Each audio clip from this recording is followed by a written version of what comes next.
Hi, and welcome back to my next stream. I'm Chaos to the power of 10 and we will play multiple games depending how long they are. I don't know how long they are. Hi, Harkness. Hi. Yeah, please do breaks. Do take care of your people, but still care for yourself too.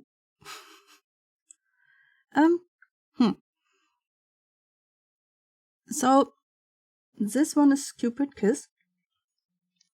As you can see, only one of any asset we endgame jam. So there is 10 days using 1000 word, 1 sprite, 1 background, 1 music, 1 SFX. I don't know what an SFX is. And one voice. I can remember I had another game that I played on my YouTube channel back in the days when I wasn't streaming. It was Gesture. Yeah. There was also only 1 background, 1 music, 1 character, 1 voice. But it gave me multiple, like you could choose what you want to answer, and it would give you really different outcomes, and some of them were really sus. But there was also murder in it, so even though, well, I guess Gesture also looked creepy somehow. This one looks more cutie, you know? Cupid's kiss, you know? I mean, it could go wrong. Cute doesn't need to mean that it is cute. Hi, Carol. Hi. Wait, let me give you your... There. Your nugget. Thank you for a second. How is you? How is you all? No worries, there will be music in a second.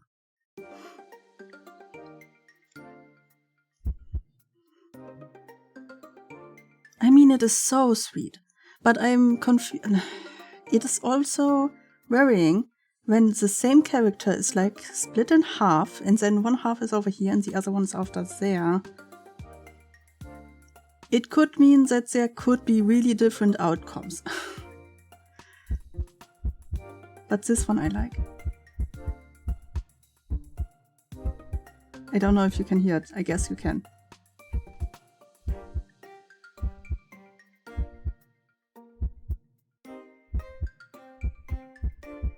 I like the sound of heartbeats. Calm heartbeats, okay? If they are like this, you have a problem. If they are like this, you also have a problem. If they are like this, then you might have done sport. If you just sit around, then maybe you are a little bit of a problem.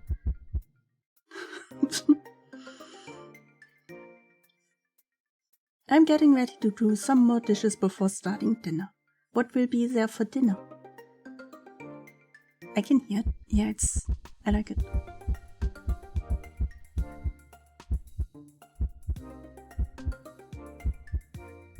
That could be an ASMR, right? I just get something that makes heartbeat sounds.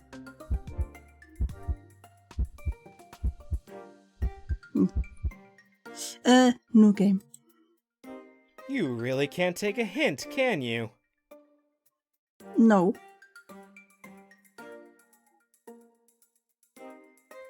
Dinner's gonna be chicken, fries, and salad. Have you eaten all of the beef yet? Finally? Because you get chicken. No, why? Who are you? I look up from the coffee stain I'm dabbing. Damn, you are pink. Excuse me, wow, you are pretty, or did you just materialize out of thin air? I want to say the last one. Guess you aren't blind. No, not yet. We have beef left, but we are both very tired of beef. Maybe you can roll some of the beef inside of the chicken, like a chicken roll. I guess it's not really a chicken roll, you know, but... How do you call it? There is chicken that is like sliced open and then there's cheese in the middle. And schinken. And then you make it closed and make breading around it. This, yes. Hogness comes back just to say yes. Hannes made taco fajitas with the leftover beef. But there's still leftover beef. Oh, or do you mean all the leftover beef is already in tacos and fajitas? No, I'm not. Who are We you? can finally rule that out. That's the 4th time this week that an unnaturally beautiful stranger has dumped their coffee on you. Yeah, maybe I'm not superficial. Also, who would be okay flirting with somebody who just dumped his hot coffee on you? You have other problems in that moment.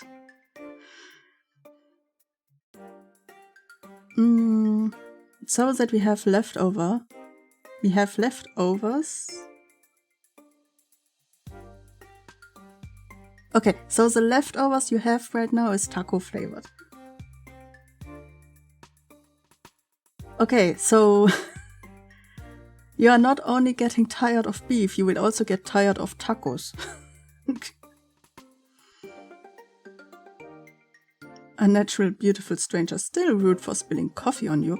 Yeah, especially if it's hot.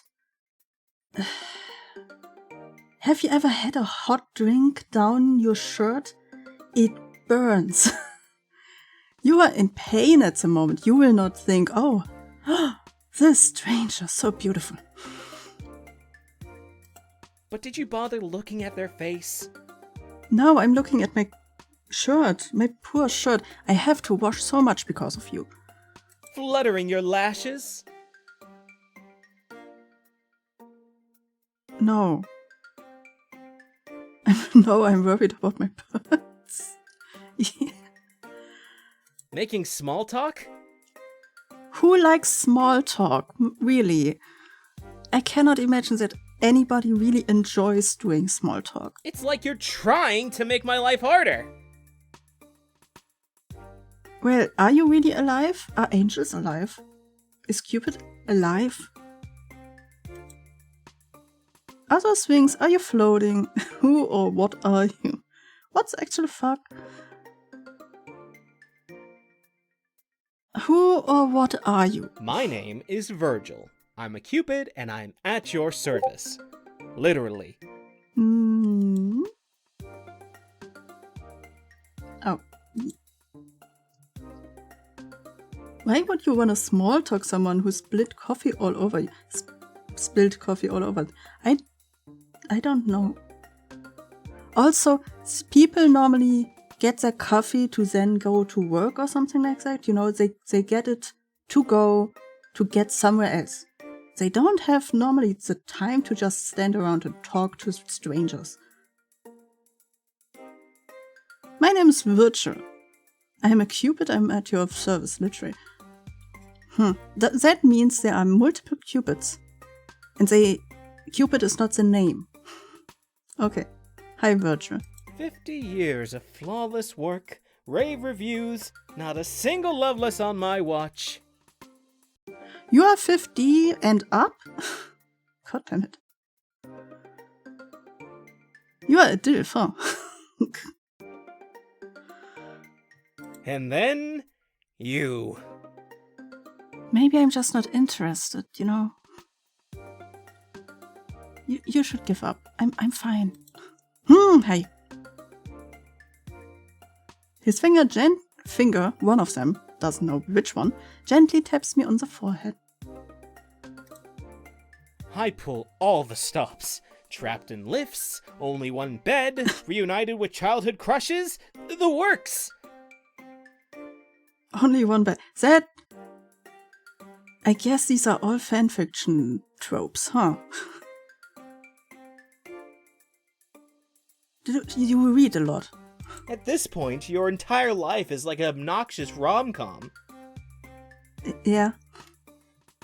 But it's like you don't notice or care. Yeah. I don't. Whatever the case, I'm at my wit's end. I figured it's either this or admitting to HQ that I failed. Question. Who gave you the goal to get me a boyfriend? Or person, I guess. A stranger. A partner. Who told you to target me? And I'd rather be pulverized for rule breaking than give that condescending prick Valentine the satisfaction. Valentine must be another... Well, maybe it's high Q, so maybe the chef? Valentine? Oh, are all Cupids starting with a V? Because Valentine, so every Cupid underneath him needs to be starting with a V too? Now tell me, what are we going to do about this little snafu?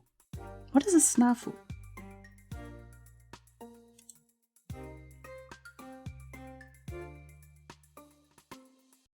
You are the reason I keep getting stuck in confined spaces with random people.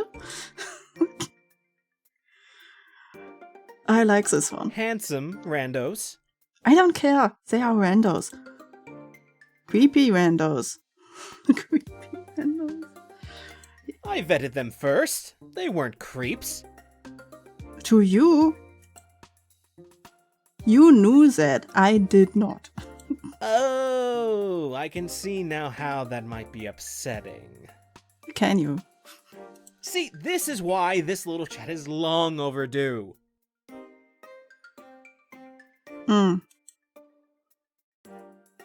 What will it take for it to stop? What I need is for you to fall in love already. Well, no. Laughing. You can't be serious. I'm not against it on principle. I'm laughing. Haha, yes, hilarious. In modern usage, snafu is used to describe running into an error or problem that is large and unexpected. Oh, snafu. I have thought it means somebody who's like something like sleepy, something that is slow progressing, you know. But yeah, we for him, I guess we are an error. Hi, Sho. Hi. How's you? I see you already got your blanket. Good job. I'm not playing here. Uh-huh. You're literally playing Cupid. It's literally my job. Ergo, it doesn't count as play. Too touchy, are we? No, shut up. Look, I can't move on to my next assignment until your stomach goes all aflutter. You could. It's not just for me. I'm sure you're done with the tropey bullshit yourself. I am begging you. It's been 3 months since I was assigned to you. Only? How fast do you believe people fall in love? Huh, that long, huh? Barely noticed you there. Just to be clear, all those closets, lifts, basements, wine cellars, basements? That was you? What do you mean basements? You must not be very good at your job. Basements? So you did notice. Oh, he is blushing. With hearts. You're really heart-themed. Are all Cupids that way? Kind of hard not to. Did you have fun playing with my life? Obviously not. Usually it's in and out, 1 or 2 tropes max. Even he understands that these are tropes. But with and you, he's trying it anyway. Nothing was working, so I doubled down. Doubled down? I am sorry. I know it's been a lot.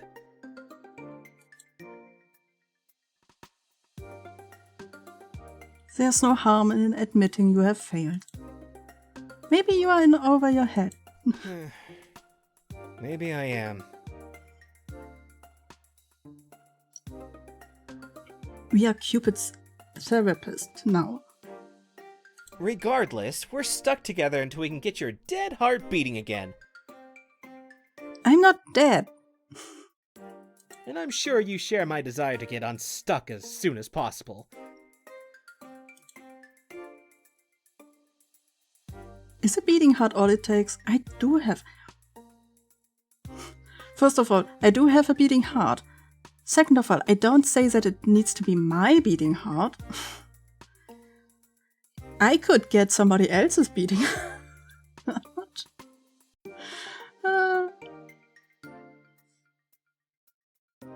You know, this sounds a lot like a you problem. Just because I'm alone, that doesn't mean it's a joyless life. Are you truly happy? Yes. I'm fine. Thank you very much. I'm still working on loving myself. Oh. It's a work in progress. But staring all dopey-eyed at someone isn't on my to-do list right now. Are you telling me HQ made a mistake? Well, I guess. That's... Call them. Fair. Thank you. I think maybe that will be enough to satisfy them. Yeah, well, you will. You know that you will have to tell them you talked to me and I told you that he should stop. So you have to admit that you broke the rules. Can't wait to rub this on Valentine's nose. Finally free from each other then? It's been terrible not knowing you. 10 out of 10 would do it again. 10 out of 10 would not do it again. I'm sure. Likewise. Bye. I'm good on my own, thanks. Perfect.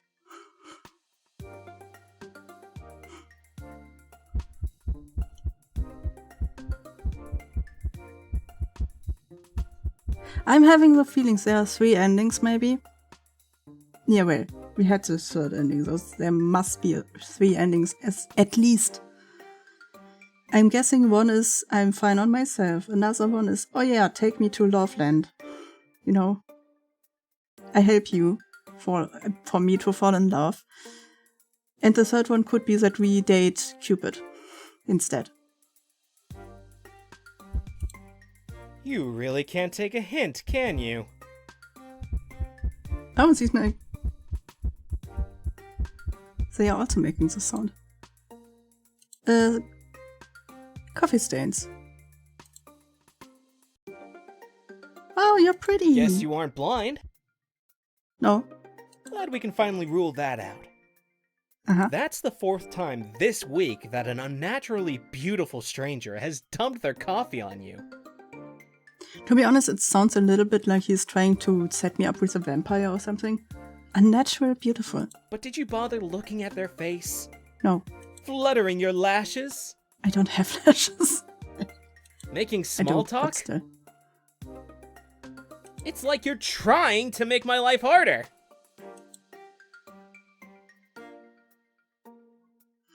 Oh, those wings, are you floating? Darling, I'm going to need you to accept a lot of bizarre things at face value. Darling. Why are you calling me darling? If you're getting stuck on wings, we're going to have a problem. I mean, not a lot of people have wings. Small talk, yeah. I'm not sure how long we have, so try to keep up. Okay, I've tried to concentrate. My name is Virgil. I'm a Cupid, and I'm at your service. Literally. Hi. 50 years of flawless work, rave reviews, not a single loveless on my watch. And then, you. Boop. I pull all the stops. Trapped in lifts, only one bed, reunited with childhood crushes, the works. At this point, your entire life is like an obnoxious rom-com. But it's like you don't notice or care. Whatever the case, I'm at my wit's end. I figured it's either this or admitting to HQ that I failed. And I'd rather be pulverized for rule breaking than give that condescending prick Valentine the satisfaction. Now tell me, what are we going to do about this little snafu? Snafu. Cutie. Assuming I believe you, how can I help? Oh, thanks. I appreciate that. I had a feeling you'd be less understanding. What I need is for you to fall in love already. I'm not against it on principle. Let's go this way. Then why haven't you fallen for anyone? They're not my style. Look, I can't move on to my next assignment until your stomach goes all aflutter. It's not just for me. I'm sure you're done with the tropey bullshit yourself. I am begging you. It's been 3 months since I was assigned to you.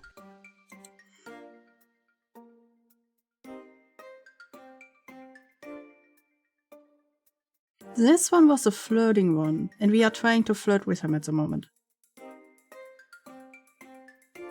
So you did notice. 2 times that we had the high. Why then? I believe why wasn't the last one. There's a pause, his face conflicted. Usually it's in and out, 1 or 2 tropes max. But with you, nothing was working, so I doubled down. He's still blushing. I should probably have stopped, but I didn't want to admit I was struggling. And you got caught in the middle.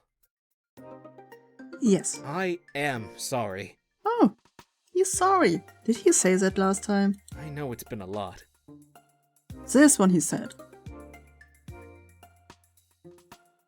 There's no harm in asking for help. I know. You'd think after 50 years it'd get easier, but it hasn't. You know what would help with that? Therapy.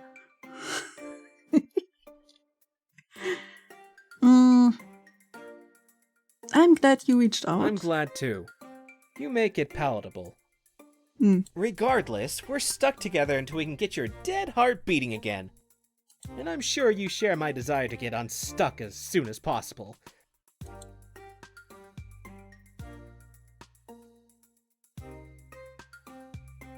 Is a beating heart all it takes? At this point, I'd settle for a dumb crush. I'm settled for a dumb crush. Hell, an enthusiastic snog. What is snog? You are using words I don't know. It should be falling in love, but the rules are positively medieval and I'm past caring. The rules are positively medieval. I mean, if the rules were made back in the days when Valentine were around, I guess, then yes, it must be medieval. Just pick anyone you're vaguely attracted to. And you will shoot him? Them? And you will be my wingman. Yeah, wait. The wingman.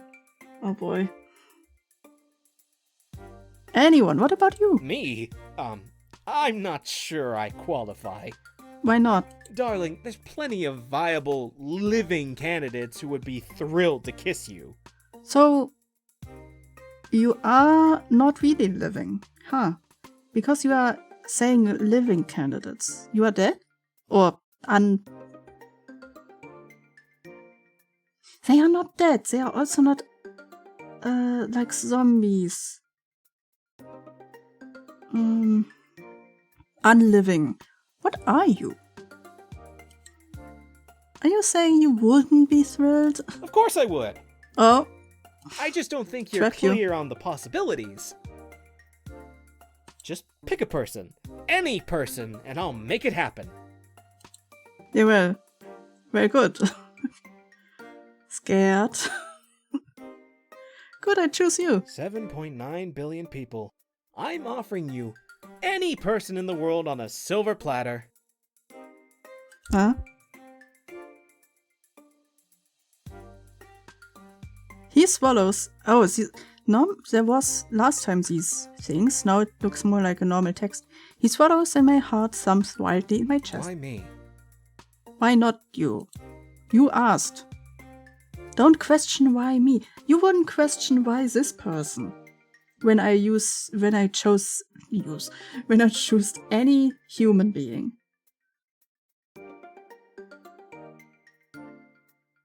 I have the feeling your heart hasn't beaten in a while either. Us loveless gonna stick together, don't we? Your heart hasn't beaten in a while. Who knows, maybe the book is archaic about cupids too. Maybe all it takes is a kiss and you will get to move on. But... if you really don't want to. Oh, I want to. Why? I just think it's a terrible idea.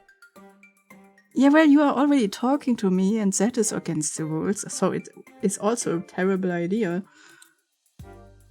Gee, you really know how to make a person feel wanted. You are a terrible idea, yes. I'm a few centuries out of practice. Yeah, 50. You're lovely. Truly. Oh, hey, go away. I gently comb my fingers through the hair at the nape of his neck. He leans into me, putting his forehead to mine. I wonder if I'll miss it, the presence I never even knew was there.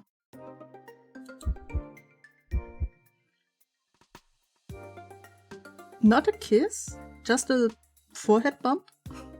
Smile I have only just seen, but seems somehow familiar. It feels right. Does it? Oh. He only needs a heartbeat. A lifetime later. A whole lifetime? I must be dead. The cruelest of fates. The most bruised of souls. Falling in love for just a second and carrying it over a lifetime. How heartbreaking. Who are you? Wait, what is this? I'm Eros, god of love, sex, and everything in between. Are you? Tell me, child, would you give me your afterlife? Bring love to the hearts of those who yearn for it? Do you make me into a cupid? Thanks, but no thanks. I want to part in your little hustle. Okay, bring it on, sure. I see why he likes you.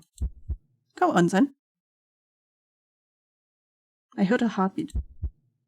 Hey!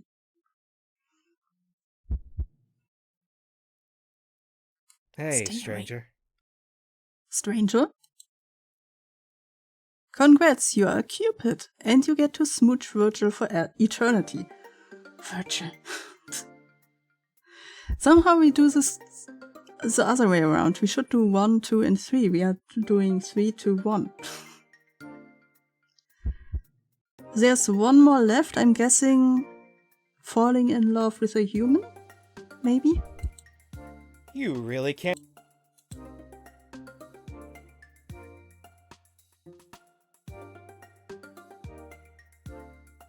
Excuse me? You heard me.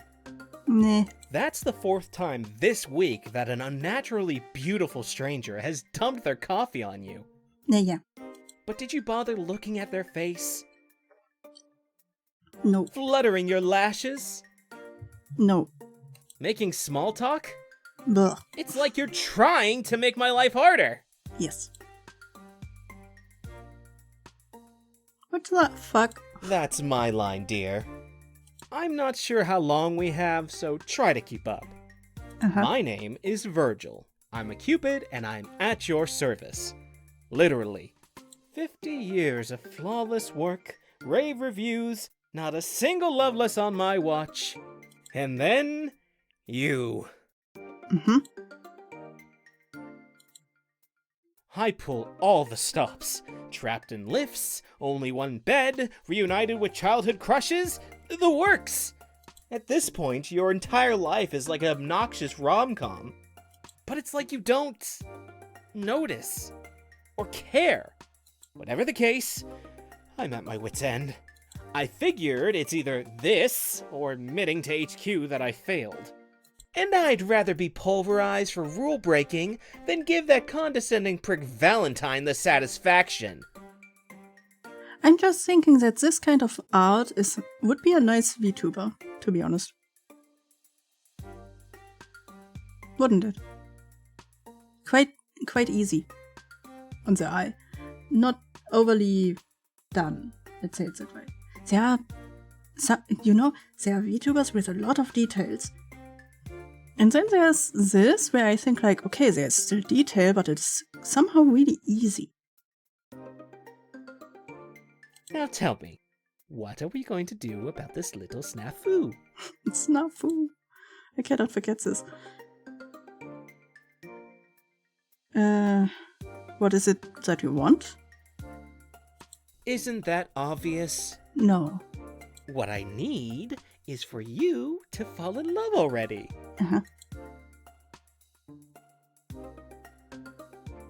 You can't be serious. As a heart attack, my dear. As serious as a heart attack.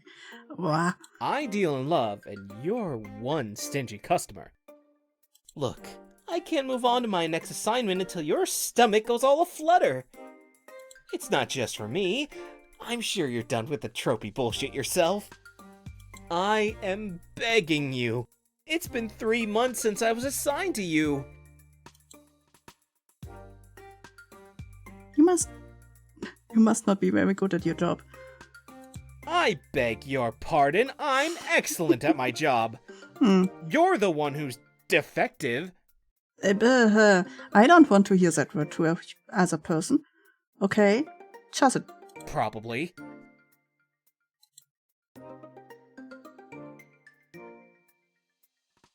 Someone feeling inadequate? Oh, I just pressed something. There's no harm in asking for help. I know. You'd think after 50 years I want it'd to get easier. send him to but it therapy. hasn't. You know what would help with that? Therapy. Yeah, Limbo isn't big on mental health. Ah, interesting. If we got over our problems, we'd just move on and they'd lose their free labor. Ah. Wait, you don't get paid? Can't have that, can we? Limbo? Were you a human then? A lifetime ago. Oh. This is part of the story of the second ending. I got lucky. Most of the people there wander aimlessly for all eternity.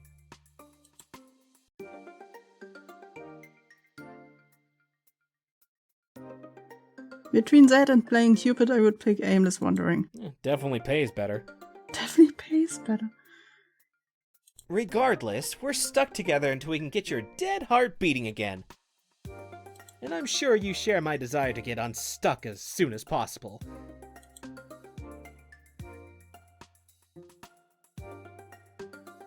It's a beating heart all At it this takes. point, I'd settle for a dumb crush. Hell, an enthusiastic snog. It should be falling in love, but the rules are positively medieval and I'm past caring. Just pick anyone you're vaguely attracted to.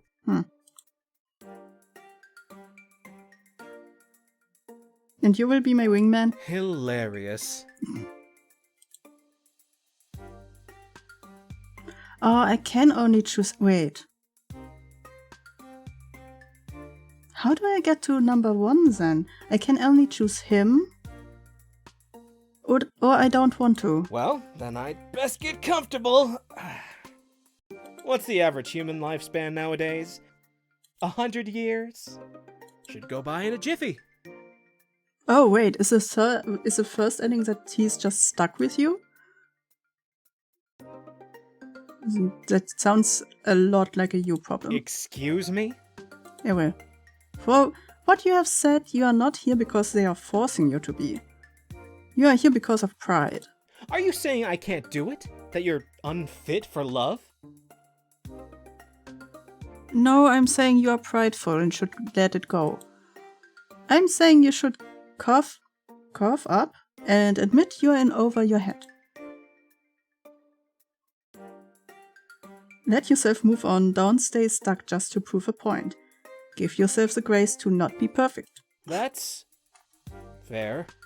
I am his therapist. I guess Again. you're right. Yeah. Maybe it is time to move on. Yes. Finally free from each other then? Interesting. Goodbye. I wish you the best. One last thing. Uh-huh. I hope you're not going to swear off love forever. Maybe. It is your choice. Is it? Because based on what I'm learning right now is that there are cupids around and they try to get you together with people. So is it really my choice? Because apparently there's some HQ somewhere that dedicates you to finally fall in love. Sorry it took me this long to figure that out. There are 4... Wait, there are 4 endings? Go sort your paperwork.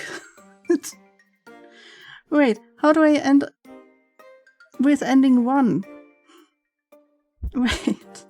You really can't take a hint. We are finally at the first one. How do I get the first one? Wait. But it's letter making. It's like you're. Glad mine. And then. Okay, let's just. Sometimes it is. You just need to tap the same all one the over and stops. over again. At this. And that will lead to ending now 1. Tell me. For example. Handsome. I vetted. See, this. What I need is for you to fall in love. Mm-hmm.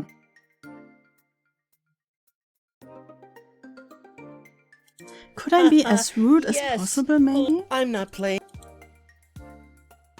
It's. No, look. It's not just for me. I am begging you. You must be very not good at your job. You're probably. I'm not the problem here, Paul. There's no harm in admitting you failed. There's no harm in asking for help. Oh, wait. This is someone else. Oh.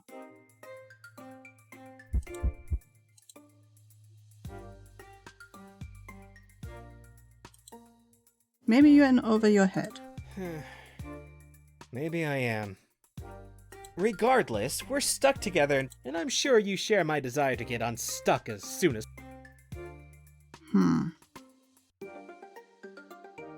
That sounds a lot like a you problem. Excuse me? No. From what you said, you're not here because they are forcing you to be. You're here because of pride. Are you saying I can't do it? That you're unfit for love? I'm saying that you cannot do it, yeah. I'm saying you should cough up and admit you're in over your head.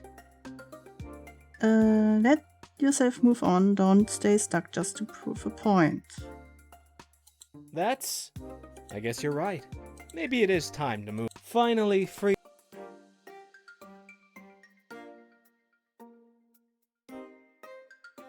Goodbye? I wish you the... One last... I hope you're not going...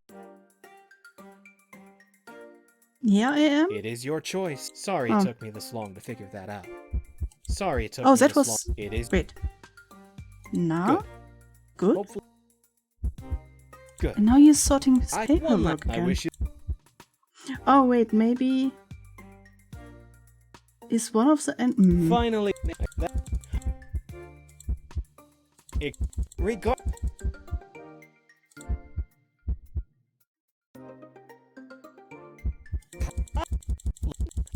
I guess it would What be I easier to need- just start off.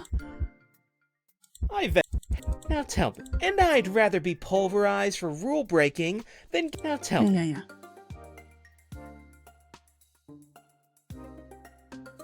Oh, I had a... What I need... We could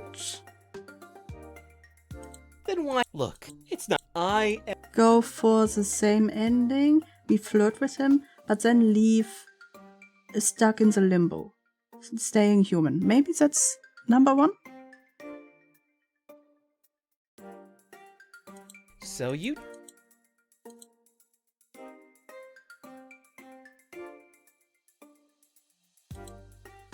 But with you... And you... I am sorry. I know it's been... I know. I'm glad too. Regardless, and I'm sure you...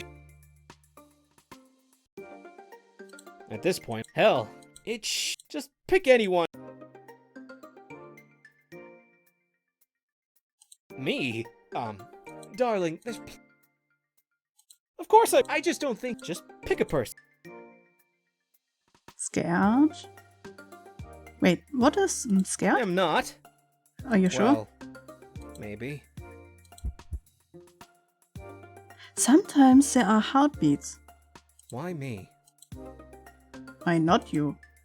You said it was my choice, I chose you. I say a lot of things. But, If you really don't want to. oh, I want to. I just think it's a terrible idea. I'm a few centuries out of practice. You're lovely. Yeah. Choo-choo.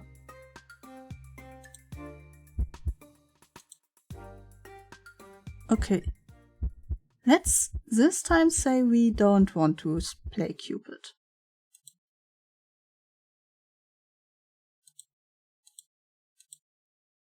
Who are you?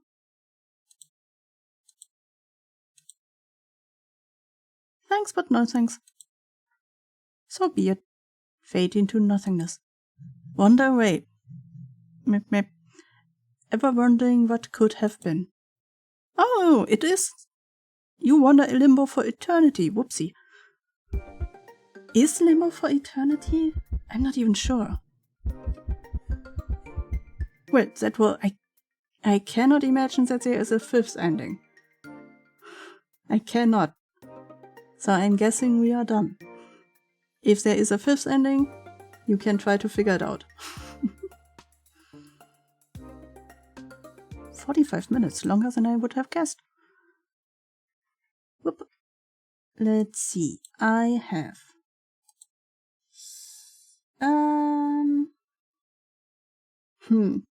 I have someone stole my meal. I have Stop Burying Me Alive. And Bloody Painter dating sim. How dark do we want to go? That must hurt the back so bad.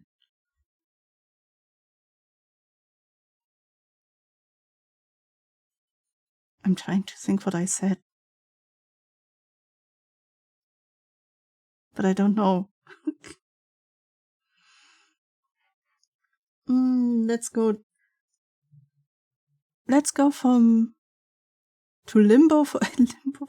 Oh. Yes, that must be really painful. Unless unless dead people don't have, well, I guess dead people have still pain. Otherwise, hell wouldn't be so frightening.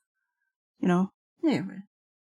I guess we go from cute to a little bit less cuter, I guess, to maybe scary.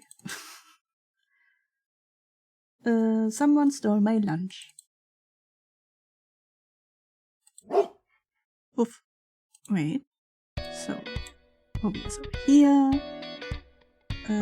Game change. There we go. That's not middle.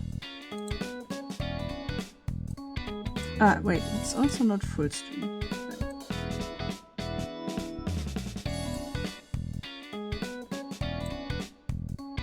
Good enough. There's a right thing up there, but that's not bad. Someone stole my lunch! Angry face, angry face, angry face. Yeah.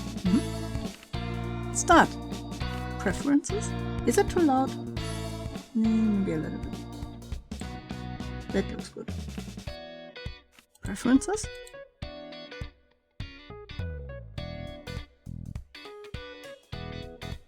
Full screen? Oh, that looks... the size is all off. This is better.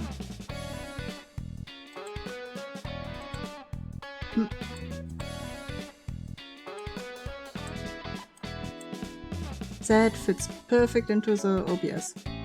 There we go. Start. Ooh.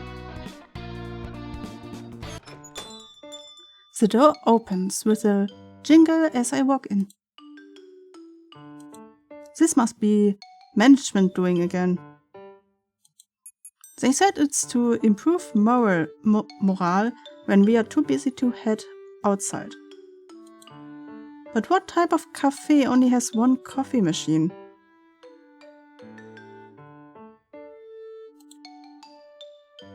They didn't even provide us with any coffee filters? Oh no. How is this supposed to work? I'm tempted to tip over the nearby trash can, but decide against it. The janitor are on the same thinking boat as us. My only saving grace is lunchtime. And today is special. Any other day, I could have gone out into the big city and treat myself at a local bistro. However, a new project sprung up and I have been forced to stay inside doing lunch. My very co-workers also have to live this type of life, suffering from malnutrition and gastritis. But why should I suffer alongside them? What awaits me behind these fridges door? Oh. I don't know what kind of meat that is, but it's crispy. And I guess rice and tomatoes? It's my masterpiece, my katsudon. Now I have to Google what katsudon looks like. Wait. Katsudon. It looks kinda exactly like this. Of course, less cartoonish, but yeah. Oh. I want. I'm making myself hungry, even though I have eaten today. Katsudon is usually pork, I think. Now I want crispy duck. I don't know why, but I want crispy duck. I'm normally not a big duck fan, because it is so fatty and like squishy, but when it is like crispy, it's good. The night before, I flattened the pumpkin pork loin. Oh, pumpkin. It's pork. It is pork. Not pumpkin. Plumpest pork loin. Breaded it in the crispiest panko and deep fried it in the finest oils and spices from my pantry. Double fried to perfection, then smothered in beaten eggs, sweet onion and homemade tonkatsu sauce. All atop a stewing bowl of fluffy rice. Salvia drips down as I imagine my fork piercing through the skin to reveal its soft white meat inside. It's unfortunate I couldn't eat it fresh off the stove, but at least the microwave here is more competent than the company's infrastructure. With a happy hum, I walk over to open the fridge. The shelves are emptier around this time, so I easily spot my bowl. Despite the bowl's innocent pink coloring, it's from a prestigious lunchbox brand. My food deserves the best, of course. I pick up my cute bowl, but I notice something off. Sauce stains the sides of the bowl's lip. Did I spill it on the way to work? Now that I think about it, it's much lighter than it was this morning. With trepidation, I unclip the lid. It's gone. How dare? Who dares? Look at this, it's so empty. My thick cut of fried pork. My egg slurry of dashi and soft onions. My fluffy steamed rice. All gone. Only a light brown puddle and some rice grains remains. It's biggest crimes. Is this the work of a thief? Wait, no. I shouldn't be doubting my co-workers. Shouldn't you? Maybe someone took my lunch by mistake. If it is a mistake, they can say sorry. But this morning I only saw clear Tupperware containers. How could anyone mistake my lunch for theirs? Did someone steal my lunch? My stomach gurgles painfully. You know, that would be the thing if I'm accidentally somehow eat somebody's food, lunch, at work. I would of course be sad because I ate their lunch, but I would be more worried because they are still hungry. You know? And that's not easy to fix. It tells me that my decision to skip breakfast was a foolish one. Why did you skip breakfast? And my phone alarm goes off. My 15-minute break is about to end. What should I do about this thief? Quit your job. Report to HR. The most rational decision is to report it to Human Resources. I take out my phone and speed dial. We have them on speed dial. HR. It's important to have your most important contacts ready when you need them. Kale. Hello, this is Kale of Human Resources. How may I help you? Hi Kale, I would like to report a thief. Theft. Wait, we know HR by first name. What was stolen? My lunch. Was it during company hours on company property? Yes, and yes. Unfortunately, we cannot compensate your loss. I don't want compensation, Kale. An employee's lunch is their personal property. Yes, but it was on work hours, in your workspaces. Done most likely by one of your people. Yes, but isn't it worrying to have a theft happen on company ground? We have cases like this very often, and you don't do anything against it? The company is not responsible for them. This sounds like HR in the US. I don't usually... Carol? Well, I guess I also don't really eat a lot of breakfast. So I cannot really tell you to eat breakfast. Yes or no, but if you have anything else to report, please send an email. My lunch break is starting. Yeah, will you have lunch? Kale hangs up before I can say anymore. Does it happen often? Then do something about it. Nobody likes Kale. Nobody likes Kale. With nothing else I can do, I begrudgingly pour myself a lukewarm cup of coffee and return to work. Lukewarm? The next day. Despite yesterday's incident, I still brought my lunch. Did you? I can't falter in the face of despair. After all, I made mapo tofu. How did I make it again? Rat's poison.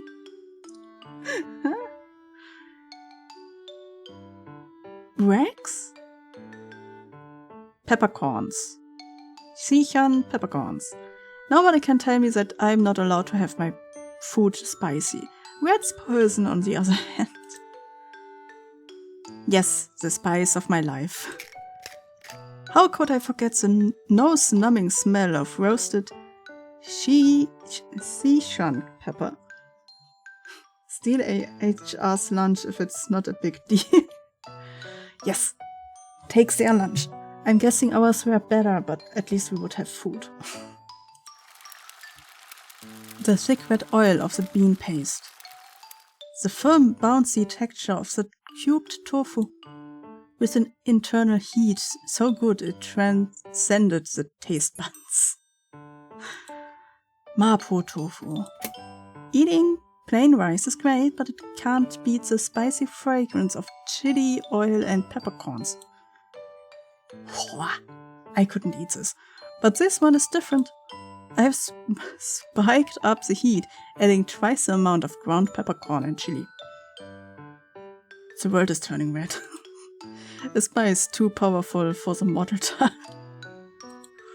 Right before I kiss my baby goodbye, I sprinkled on some more pepper. If anyone dares open my bowl, a red powder explosion awaits them. 5 hours later.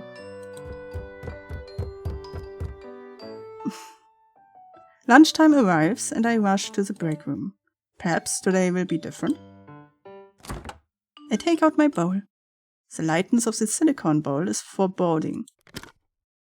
Eaten again. It's empty. But how? Why? Who is this food craze glutton? Sorry. Food craze glutton, I like it. Wait, if someone ate my super spicy Sichuan mapo tofu, then their lips should be bright red right now. Within the remaining minute of my break, I looked far and wide for the mysterious red-lipped caper? But to no avail, my pepper-kissed Bulgar was nowhere to be found. Burglar. Bulgar. There are too many employees in this company. Wearing lipstick. I gave up on finding those hot lips and went home. Luckily, the stench of pepper clung to my suit and people avoided me on the subway during rush hour. The next day. When life gives you lemons, you make lemonade. On my way home, I corked a supermarket sale. Oh! I mean, yes, I know some people eat fish, especially also fish head, but I never had it, and I don't want. That's why I was compelled to make fish head curry for lunch. A big steamed fish head, simmered in a thick, milky curry sauce. Sliced tomatoes, okra, and eggplants float around. Succulent, bouncy fish cheek, and a big sticky eye drenched in tangy curry sauce. It looks good, but fish head. A vibrant, comfy dish to ease the stress of this very week. But will it survive until my break? That thief is still out on the loose, ready to pounce. I need to protect my meal. This is my last stand, My last course of action. What should I do? Oh. Mass email. Lunch at cubicle. Oh.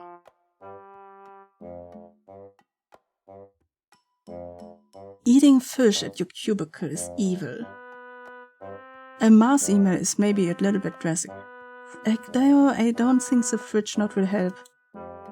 I shouldn't blow this out of proportion. Well, the price that you put into your food is stolen. I'm a working adult after all. From my pocket I take out my expensive fountain pen that I splurged my bonus on. By happenstance, the company likes to supply us with copy paper in the break room.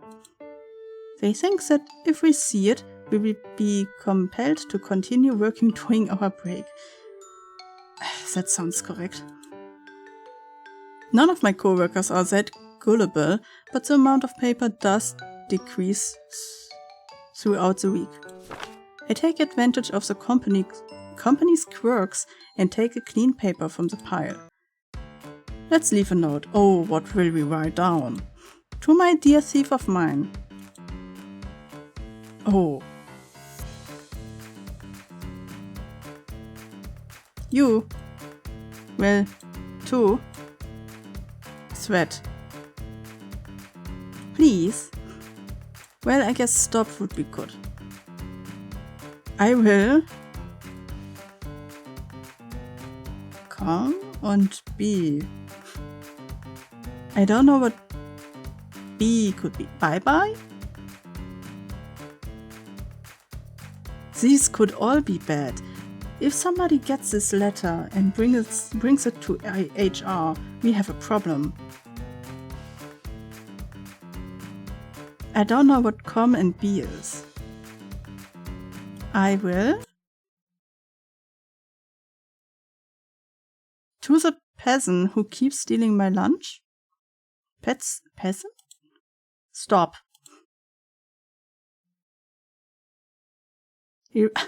Oh, to the person. That is an R? That's not an R. That isn't Z. I will starve. After the note is done, I secure it with magnets. And now we wait. I hope my lunch doesn't get stolen. It was tasty, of course. I take the paper and tear it to shreds with my teeth. My salvia wets the dry paper as it grazes my tongue. Wow, tasty. Rude, yeah, so rude. You are telling them you are starving, and they don't care. It's been 4 days. Ooh, okay. I'm in the break room holding today's lunch. This time it'll be different. Or I will succeed. These thefts will stop. You will survive my lunch. You will be in my stomach today. I swear it on my health insurance. Ooh, that's a high swear. I kiss it a temporary farewell as I walk out the room. Wait, how are you going to do it? Oh! A lone figure walks into the break room. Instead of grabbing coffee, he reaches out towards the fridge. It's an unusual time to have lunch, as many employees are currently preoccupied. He reaches past the stacks of clear Tupperware, singling out a bowl. A pink silicone bowl. Thief. He stands by the counter, obscuring his action with his back. The bowl lid comes off with a click. This is new. What's new? The figure's shoulders jolt up, but then relaxes as he turns around. Nothing.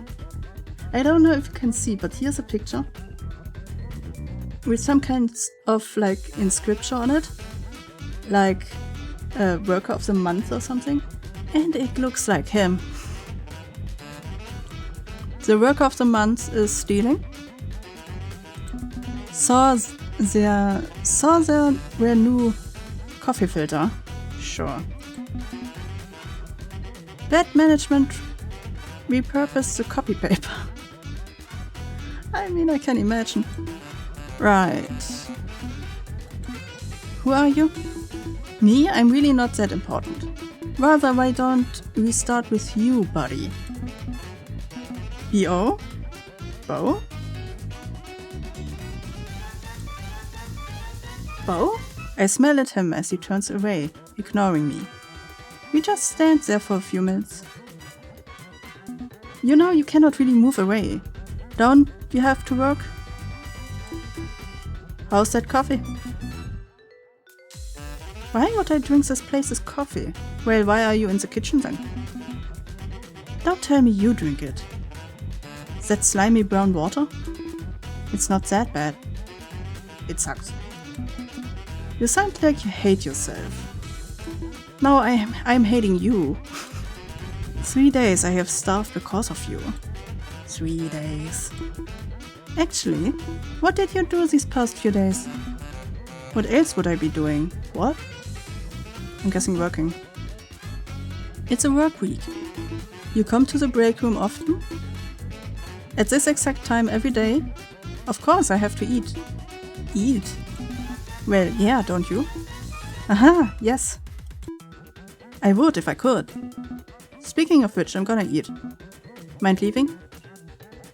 Wow, me too. I'm skipping precious work time to have my lunch early. Why don't we eat together? That's an awful idea. Yeah, well, yeah, because we would eat the same food. That hurts. We are all co-workers, aren't we? I like being alone. Sales provide me with enough problems. Well, I'm hungry. You will just have to suffer. Wait outside, I'll be done quick. Is this your private bathroom? Certainly would be nice. Are you hiding something? Selling trade secrets to a rival company? I wish. Doing something illegal? You should ask the company that. They have broken several labor laws already. Maybe you are the frisky type? I point behind him. Stealing, perhaps? I made my move. With a sidestep, I try to maneuver around the man. But he swiftly blocks my view left and right. Why are you stopping me? Feeling guilty? Guilt for what? My right to a meal? Yeah, no, to my meal, that's the problem. His statue and speed outmatch me. I couldn't keep up. My poor office worker's heart can only pump so much oxygen. What is this, James? He's stealing my food. He deserves the highest punishment of all of the pocket dimension. Haha, must be nice being tall. You must be eating good. Real good. Of course, I only dine on the finest. Yeah, my food. Fess up, you thieving rat. Me a rat? You stole my lunch. You just met me. I just met you. Well, I caught you red-handed. Hands up and away from the counter. Hey, you're talking out of your ass. You don't have proof it's me. Several thousands of employees come by here every day. This company doesn't care about you or me. Leave. That's my food. Oh. Beep. Well, Mr. Employee of the Month, do you think our conversation wasn't recorded? What? What? Wow, I wonder what terrors I can unleash with these sound bites. How did you know? Do you take me for a fool? The company plasters your face on the walls. It's right over there. All you did was tie up your hair. Oh, this is his hair down? I thought he looks still like his hair's up. Did you make this meal? I did. Why do you keep stealing my lunch? Heh. Why? You your food was the best out of everyone else's I stole. Why don't you... Okay, that was not the answer that I was seeking. I was questioning why don't you bring your own food? And so I invited Mr. Employee of the Month to dinner. Why would I do this? On that day, I offered him half of my katsu sandwich for a prize. Don't touch my food. Why should I listen? Yeah, why? Why do we give him half of our food? I will cook for you. But you have to pay. Okay, I'm listening. Wait, I was stealing chicken on starting chicken on the stovetop. Is this who was stealing the lunch? This is apparently who stole our lunch, and it is the Employee of the Month. We captured him red-handed and recorded what he said. So now we are striking a deal. Yeah, and we're just giving him the food, half of today's food. And apparently we will cook for him so that he doesn't have to steal. But we figure out now what we get from that. I'm hoping that we get paid. Okay, I'm listening. But you will need to pay for my groceries. The deal should be stop stealing my lunch or else. Huh. Fine, you should have enough money to pay me for cooking for you.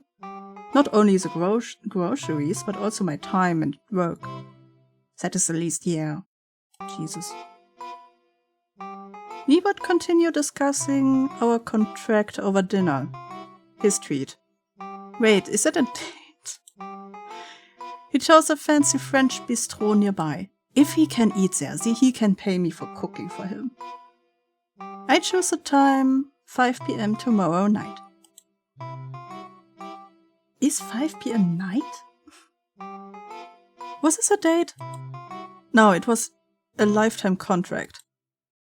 Sounds like marriage. Date night. Oh, hi. Why are we dating the thief? Under a warm candlelight, Bo sits across from me. I moved my pickles to the fridge and saw some of the garlic turned blue. Ooh. Wait, pickles? I guess pickles could have blue color. It is green. And the main colors are blue and yellow, so it would turn green. Something that is green can something turn blue, I guess. His long, silky hair let loose. Oh, okay. Button your shirt, please. An open French window frames his figure like a painting.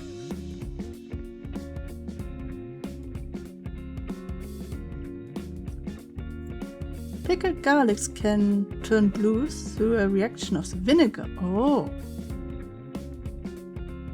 That sounds interesting. And now I want to have blue garlic, to be honest. I like garlic, and if it is a funny color, I want it even more. I'm just going to go get my grill from Rasmus. Then I'll be home. Carol, Agnes will be home soon with the grill.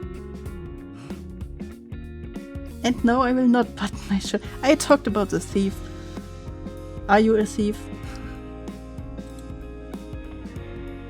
If only he would shut up. Kale's a dick, glad we agreed. Yeah, he is. He wouldn't free up my schedule, so I had to scavenge for food during my 8 minutes? The past hour I have been listening to him vent about management. His voice is husky. This is not a sexy date. This seems more like a talk that we have on a couch with ice cream instead of a fancy French restaurant. Hints of a deep, big city tone mixed in with some of the wilderness vibrato. I could listen to him speak all night, but the waiter is waiting. So, are you ordering soon? Wait, we are just sitting here and haven't ordered yet? Right, food. What do you recommend, Bo? Anything that tastes good. Like? Meat? Do you eat vegetables? If it tastes good, okay, steak for the meathead. I will get the ratatouille. But that's all vegetables. Shut up, meathead. An order of red wine with that too. At least you know how to pair wine with steak. How cooked would you like your steak, sir? Well done. Make it medium rare. Okay, chef. The waiter quickly bolts away. Yeah, the poor waiter. We should make a decision. He apparently is a person that doesn't know anything about food. I have the feeling he doesn't cook for himself at all at any point of his life. You know? It's just me and him now. Please no. So, how long have you been stealing? A couple of times? It's only food. Stealing. Yeah, it was me stealing food from the fridge. Do you need help? Should we split tonight's bill? No, I have enough money, just no work, life balance. Ah, Mama's boy. Yeah, he seems to be a Mama's boy and a workaholic. So it's all work, no life. I did have a life until I got hired by this company. It wasn't like this in my other job. Used to work at an eatery, always ate fresh. Then why did you stay with us? You seem capable, going by your Employee of the Month record. I was at my limit, to be frank with you. Why are you glittering? But one day I met you. Yeah, yesterday. Me? Your lunch. Well, me? No, your lunch. I met you through your lunch. Fudge. I've never felt such warmth from a lunchbox before, even though it was straight from the fridge. All I ate were ham cheese sandwiches and cream cheese bagels. Wait, you stole out of our fridge with all of the other people, and all the other people have only like ham cheese sandwiches or cream cheese bagels?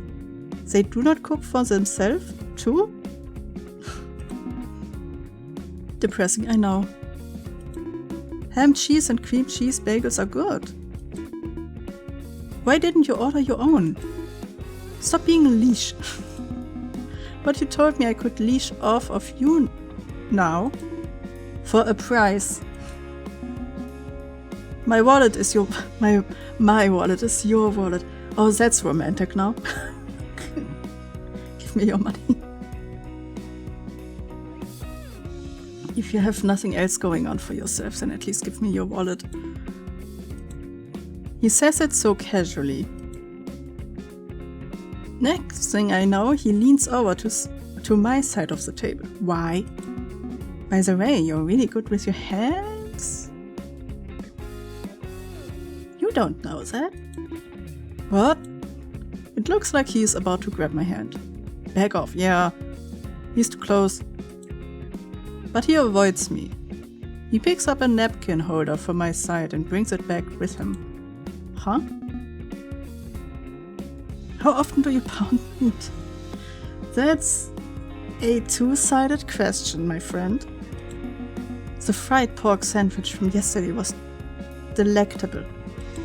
You are a foodie, huh? Are you messing with me? No, I'm serious. Can I go to your place after this? No. For what reason? To inspect your goods.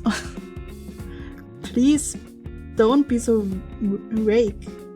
Like, not clear. While we are sitting in a high-end French restaurant. Okay, people could listen. What if the radar is coming back? Aren't you going too fast? I want to see what's in your fridge. My fridge? And I paying for your groceries? Right, of course. I take out my phone to distract myself from the shame. Scrolling through my chat apps, I realize something crucial.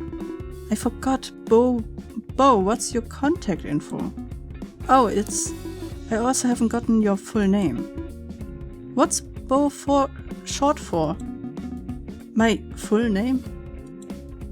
He hesitates, dragging on the silence. I gaze back with big watery eyes, and a skill I learned from dealing with higher-ups. He finally gives in and sighs. Don't laugh, okay? My parents had a French phase. I'm not actually European. Okay. I won't laugh. I will need it if we are going to work together from now on. I'm bracing myself. There's a knock on our door. We are in a restaurant. Do we have a singular room just for ourselves? The waiter rolls in a trolley holding our meals. Wow, this is really, really high end if we have like a VIP room. As the waiter sets down the meal, Bo finally speaks. Well, it's bon appetit. Oh no. Yeah, I can understand why you don't say that. Wait, bone apple tea? Apple tea, not appetit. That is wrong. So your parents was named Apple Tea as last name and just named you Bon oder Bone. Bone? Oh, you poor guy. Your parents were goofy, huh? Number 7, the end. Name Kale. Excellent. Thank you. Oh, he is so tired. Poor man. Still. Do not thieve my food. I want to see what happens if we poison him.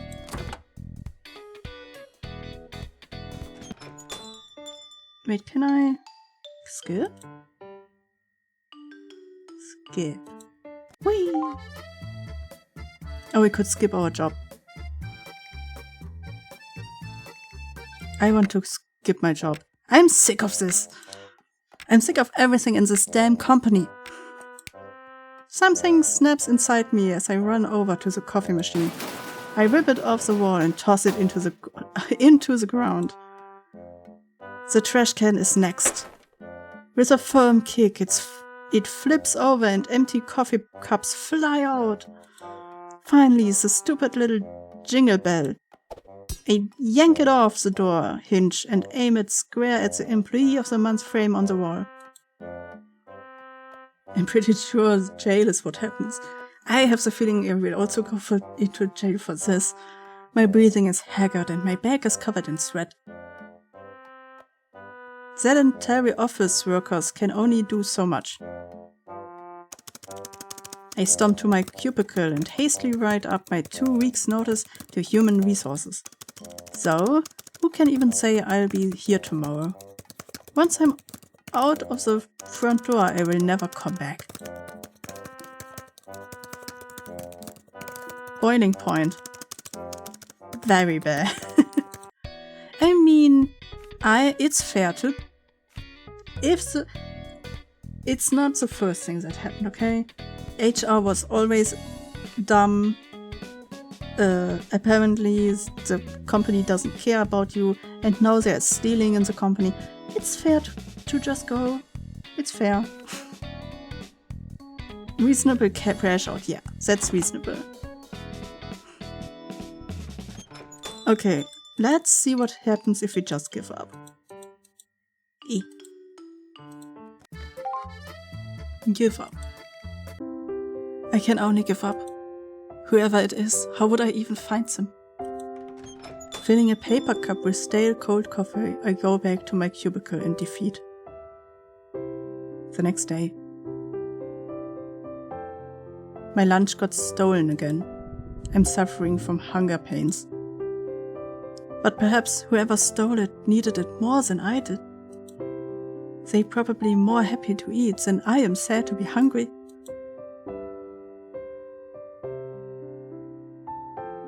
With my sacrifice, the total number of satisfied workers in the company increases.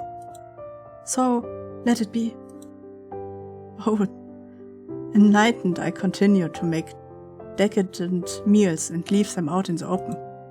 Every single one of them was eaten. And I went home hungry. Management rewarded us with coffee filters that week. Maybe I did make a difference in this company. Oh, this is so sad.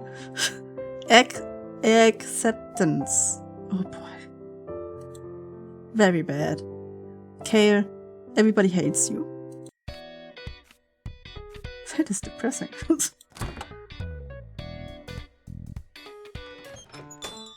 Okay, so we had a crash out, we had a depression phase. Let's see what happens if we poison. Ach ja. Skip. HR should be the next one then. This didn't help. You poisoned your own food. Never said I'm about to eat it?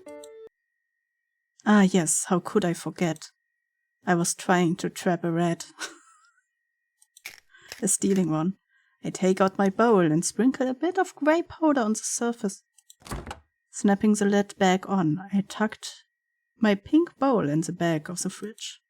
Soon that thieving rat will get his just dessert. Desserts? I'm guessing this is a pun on sweets and the deserve. I exit the break room with a cold smile. It'll be all according to plan. Right after I finished my work for the day, a guard apprehended me at my cubicle. There was a hidden security camera. I went to jail. Wait, you cannot just hide security cameras inside of your break room without telling the people. That's not allowed. Also, you cannot tell what I sprinkled on top of my food. You don't know if it was rat poisoning, unless I still had the package in my pocket.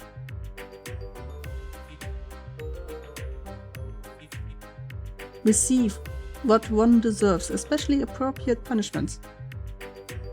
Also, it was your food. Yeah, I'm allowed to put poison in my food.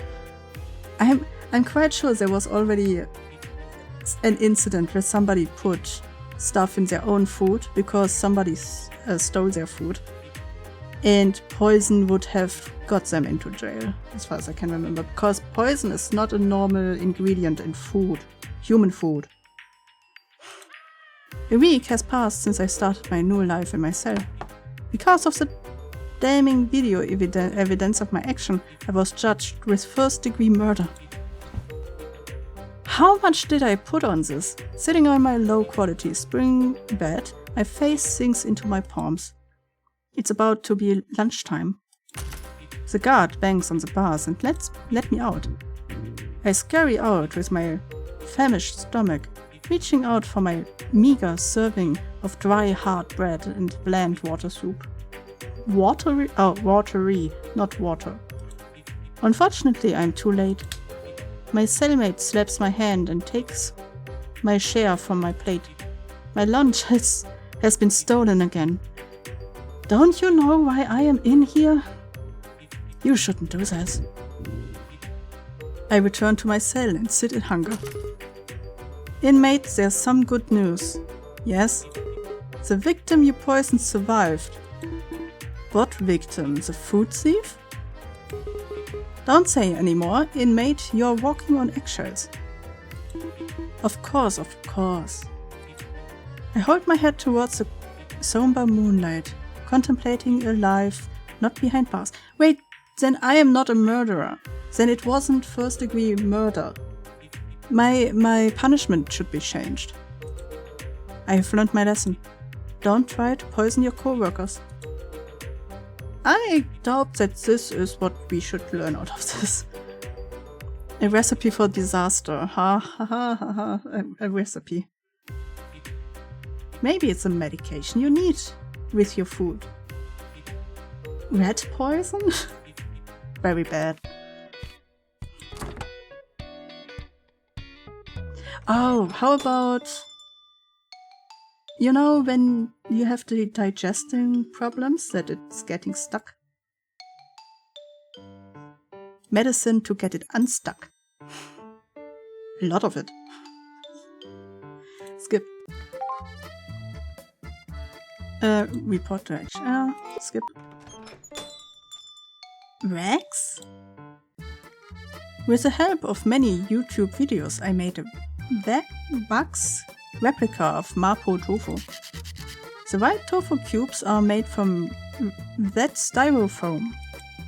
The wet sauce is from acrylic and watercolor.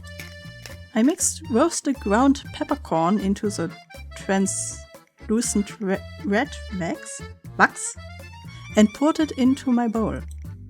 It helped hide the smell. With a glaze of resin and some patience, the fake wax Mapo tofu was completed. I snicker, imagining the perpetrator attempting to scoop into the mold, only for their practice spoon to rebound back into their face. In exchange, I will starve. I was still waiting for my model to dry this morning, so I had no time to make myself something to eat. Waiting doesn't need your time. Isn't resin poison? Resin is really poison. Well, you shouldn't eat resin. You shouldn't breathe in resin, to be honest. So, you should work with resin with gloves. Let's say it that way. 5 hours later. Lunch quickly arrives and I return to retrieve my bowl from the fridge. I couldn't keep my excitement down. Despite knowing that it's fake food, seeing an untouched dish satisfies me. I flick open the lid and... You ate a lot of it before you notice that it's not food. A scoop. No, 2 scoops were gone from the bowl, like sliced jelly. That person will get poisoned. And it will clog him up. This thief is beyond my comprehension.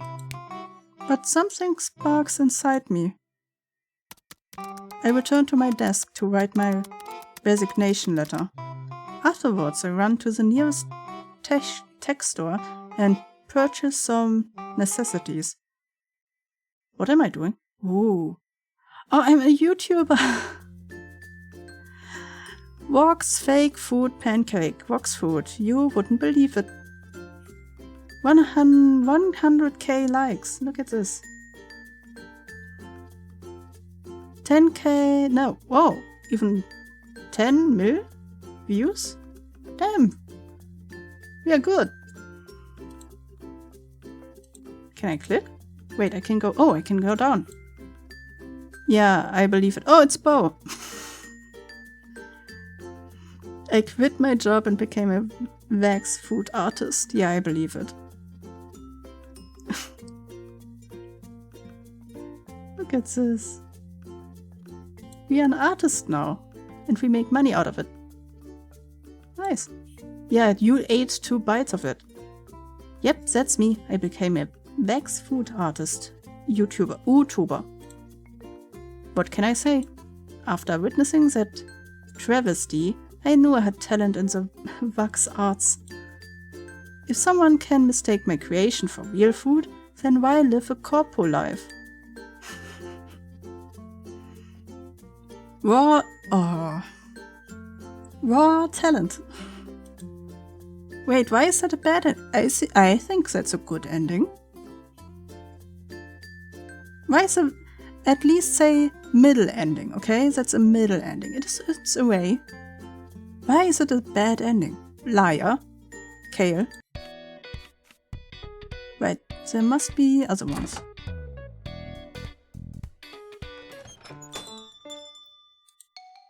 Skip. First HR, then peppercorn, and then we get another one. Yeah. Wait, I will quick save here.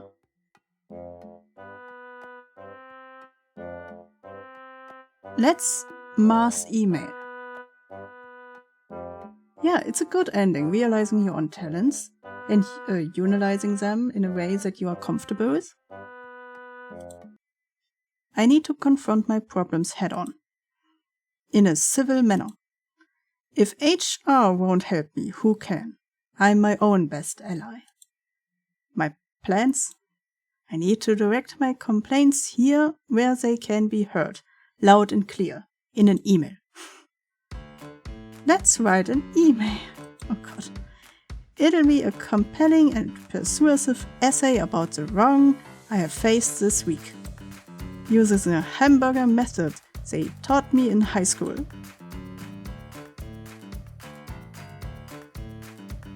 Hope.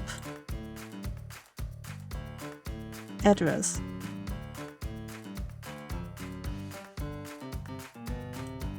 This. Thread. Oh, we could... Oh, another one could be a really bad written letter. I wish. If. Hope this email finds you useful. Lunch thief. Useful? Oh, yeah, okay. At work. Lunch thief. This is unprofessional. We are adults. Stop this childish nonsense. I wish a pigeon shits on your new fancy suit. If I find out this is you, I'm going to log in to your computer and delete all your work. Well, that went well. I just got an email. It's not from them. I hit send and await a response. Oh. If the perp felt any guilt, they would reply. Right? No. My phone buzzed on my desk. It's my manager. Hello, Jill. Is something the matter? You're fired. Time to be fired. Carol. Why? Was it necessary to CC everyone? Of course, why shouldn't I? Also, if I don't know who I'm talking to, I have to message everyone. Was emailing our entire board of director necessary? It causes our stocks to drop by 5%.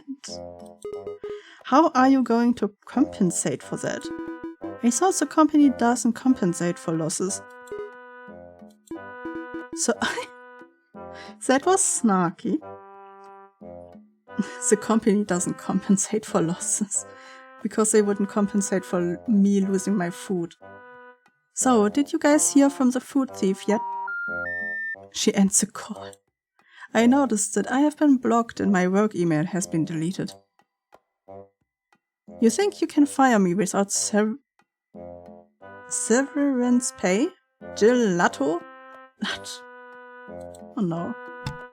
I rip the PC tower from my work desk and run out of the building.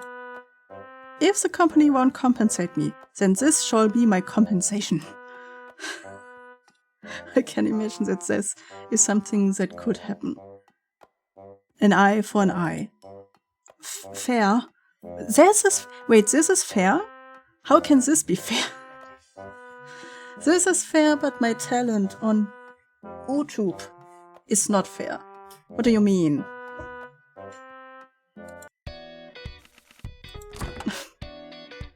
Wait, what if I write the letter differently? Quick load.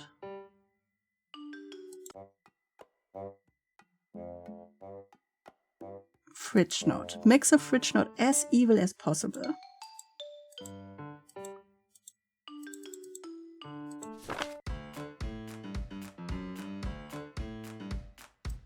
dough. I will be... Ooh! It automatically... Wait. Why does it... Oh, it doesn't change anything. Okay, so it doesn't matter how evil we write the letters. It doesn't matter. Ah. Okay, we haven't lunched at our cubicle yet. I should keep my lunch with me. The closer, the better. Fish. Why would it be fish today? Sitting comfortable in my swivel chair, I type away in my Excel sheets. My pink bowl keeps me company, so my nerves are relaxed. Nearby, some workers are gabbing away. So, how is your term end report coming along? Never mind that. Did you see who's employee of the month again? Who? The new hire, that French dude. French? From abroad? No, not really. Who knows, but he's been snagging employee of the month ever since he started last year. That's a lot. I've been trying for this month, but I lost. Man, give up. You can't beat him. You went on vacation to play the new elf ring last week, remember? Oh, you're right. You can have vacation without losing points for employee of the month. They finally finish talking and leave the area. I can finally eat in peace. Shifting my keyboard away and replacing it with my bowl, I flip open the lid. An explosion of spice enters my nostrils. What's that smell? Someone eating in the cubicles again. It'll be like that sometimes. Why sympathize with each other silently? It's the first time I have been able to eat a meal during lunch. The tangy aroma wakes me up and stirs my stomach. That's in-game. I take out my spoon and dig in. I dig in. Oh. That's not my stomach growling anymore. I turn my head and spot an unfamiliar figure passing by. You are growling, huh? He's a rugged, handsome man. Ruggedly. He looks down at my bowl, grimacing. You stink! I take that back. He's unsufferable. Okay, heating up fish in the break room is bad enough, but eating it at your cubicles? I don't think that we have warmed it up. To be honest, I think we took it warm from our home yesterday. We prepared it. We put it in the box. Just took it this morning and brought it to our cubicle right away. So it's not warm. It shouldn't stink that much. Wait, it doesn't smell too bad, but it's distracting everyone else. Why didn't you put it in the fridge? Before I can even swear back, he walks away. Stinky? Rather than my curry, it smells like he hadn't left the company in a week. My nose scrunched up, remembering his sour stench. His smell left such an impression that I couldn't even enjoy my long-awaited meal peacefully. That must be a stinky guy.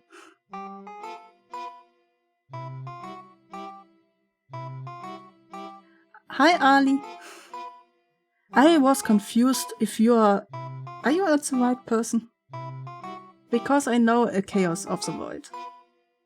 So, I'm not that. I'm the normal chaos, okay? You do? Yes.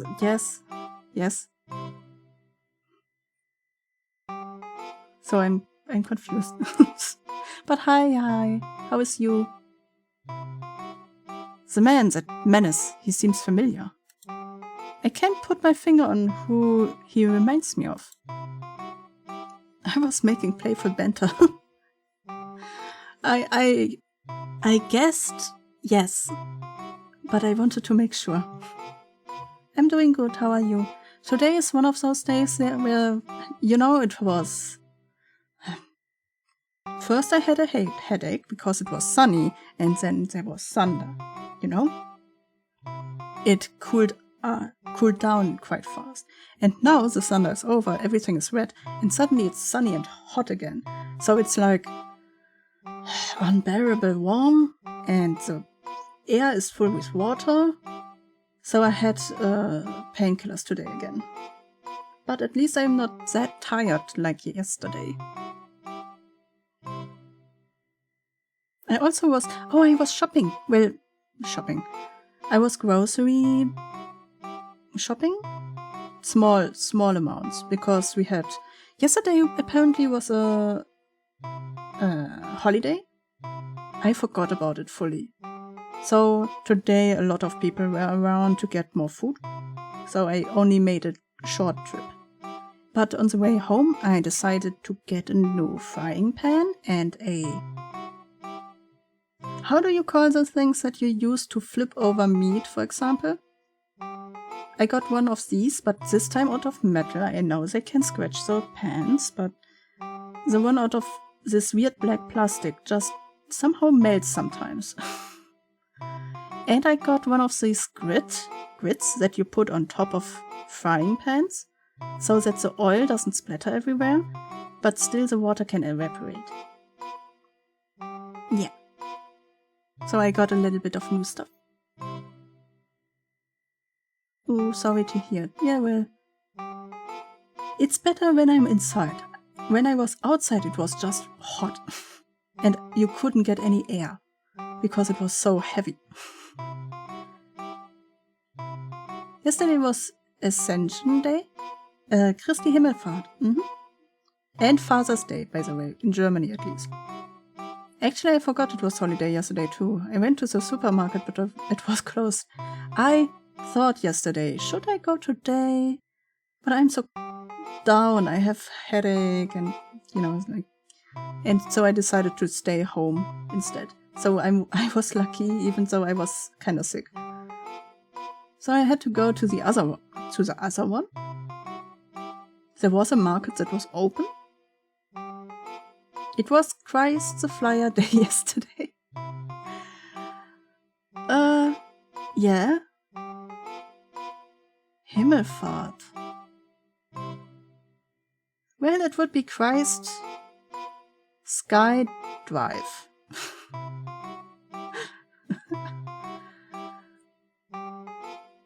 Sky is Himmel and Fahrt is driving, basically.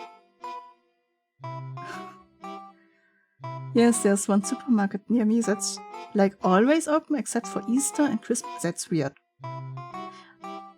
That seems weird, but maybe they are out of another religion, so they just ignore everything. But then again, some of the holidays are made by law and not just by church. So how is that working? Well, not my problem. Go to HR. It's a fun way to say it here. Christi Flieger.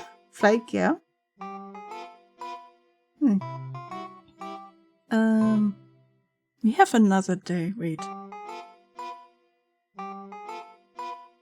How do we call it?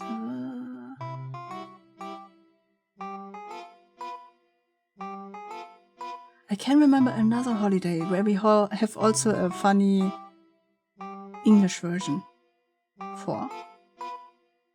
Now, religion had nothing to do with it. I think they just are successful enough to stay open every day.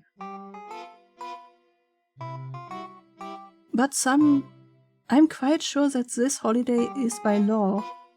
Unless, of course, depends where you're living. Your law of the country could be different. I'm not sure.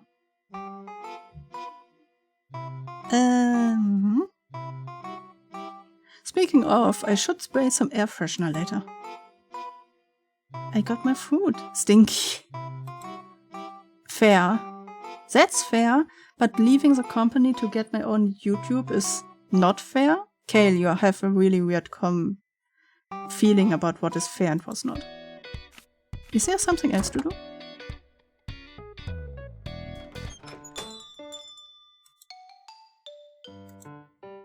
Quick load. Yes.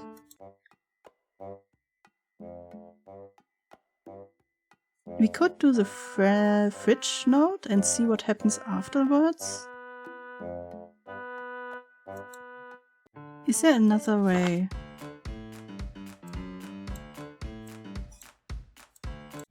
Ooh, no. Well, that... Nope. I have the feeling that was it. I cannot remember that there was another way to do it. Extra? Oh! Gallery. Best ending. This is the best ending. Oh, empty food. Well... Our... Huh? Oh. Oh.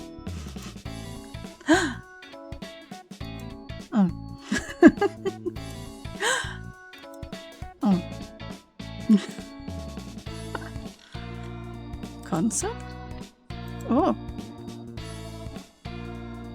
Oh, he had side ponies. Look at this one.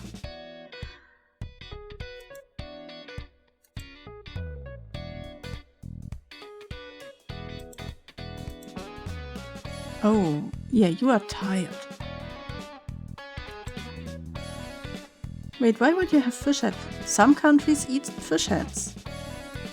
I also know that fish head is a dish. I never eat it, but I know it is a dish.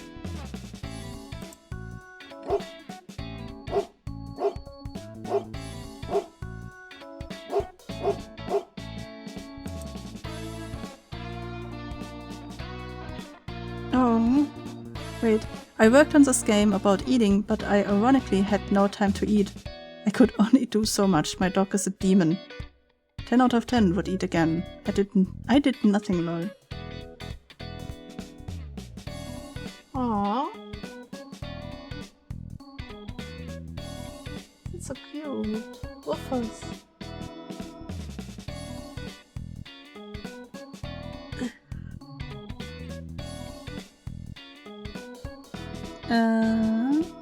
I guess Belgium is different, but not a lot of shops were open yesterday. Woofers. Cutie. I guess this was all. Wait.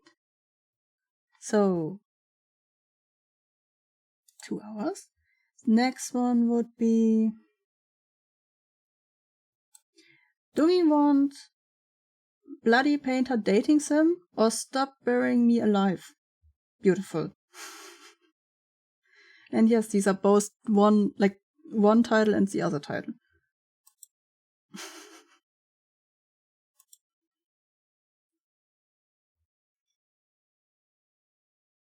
Painter? Yes. Bloody Painter Dating Sim. I would say there is maybe gore in it, but I'm not sure. Oh yeah, this one is from Steam. This one is not from itch.io. This one is from Steam. Wait.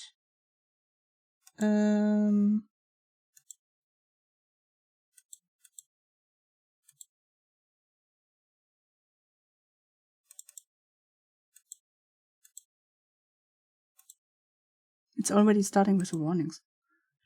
Content warning. This game is not suitable for children. You agree that you are at least 13 years of age. 13 is... You are contradicting yourself. 13 years is still children. This game contains some graphic scenes of violence. General CVs, realistic gore, jump scare, starvation, realistic depiction of graphic violence, auditory gore, murder, death, dismemberment, graphic self-decapitation, realistic severe severed head. Realistic? How realistic can this game be? The picture showed anime boys. In the game, players can easily die. If you encounter a murderer, please call the police first. It's unrealistic to develop a romantic relationship with a murderer. Oh, these are the warnings, real people warnings. This doesn't seem like a game for a 13-year-old. 13 and up now. This is some serious warning. Well, the perfect game for chaos. Yeah, I'm confused. 13. You must come out of a really hard life if you believe that all these warnings are okay for a 13-year-old. This is a romance game.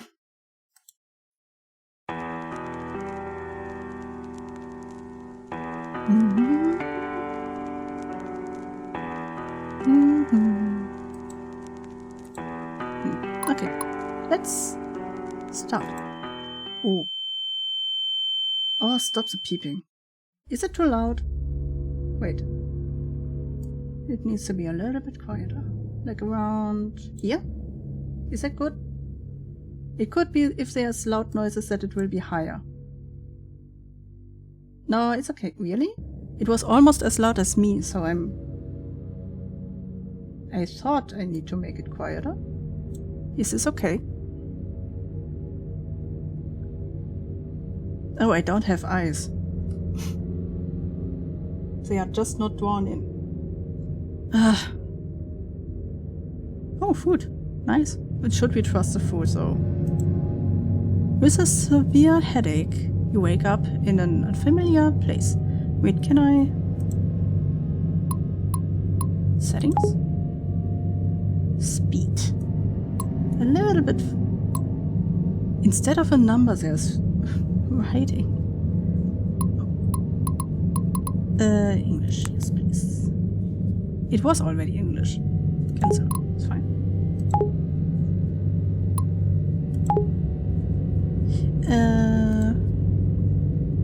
As you touch the bruise on the back of your head, it seems you were hit by something heavy before you lost consciousness. I guess we can go a little bit faster again.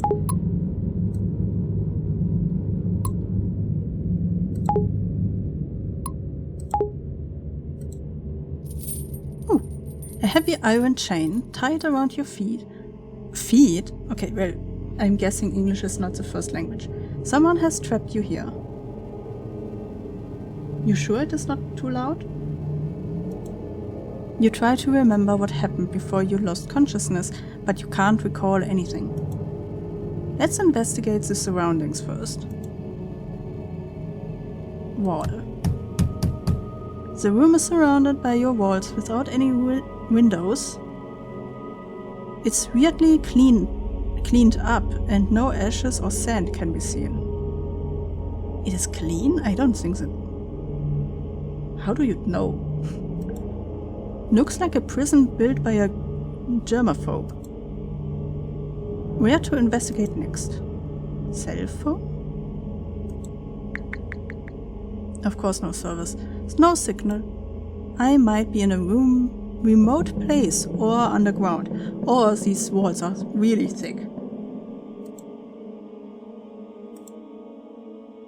Can we do it multiple times when it... Okay, one time. Multiple times doesn't matter. Mattress. No service but Wi-Fi. There's a mattress on the floor. The mattress feels really hard to lie on. What just happened? Ah, kudos life. That's happened. There we go. Where to investigate next? The mattress again? Okay, it doesn't change. Thank you. Door? I have the feeling first the door, then the meal. Door? You peek through the keyhole, but you see nothing outside. I wonder where I am. Now the meal. Ooh, looks good. Is it a... Why are you giving me a spork? A spork to eat spaghetti with. Near the door there's a serving of spaghetti with tomato sauce and a bottle of water. Also, a round plastic fork that's completely harmless was thoroughly attached. It's still warm, it feels like it was sent here not long ago. Are you sure it's really not so loud? Yeah, I thought so. Okay. Better?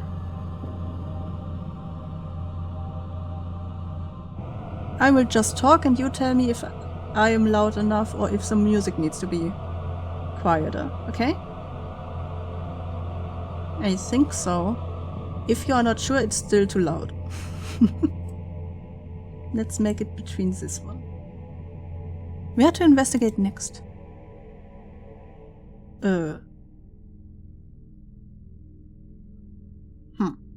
I hate it when music is like really quiet and really loud. But okay. Wait, I want to... Fine? Yes? What's the next move? Yell for help. I don't think that anyone can... Yell for help? Nobody answers. Yeah, well. Listen. You can't hear any sound other than your own breathing. The soundproofing in this room seems particularly good. Yeah, well. Yeah.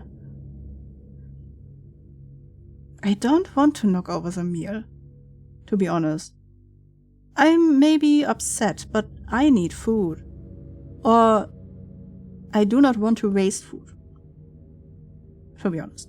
So, sleep.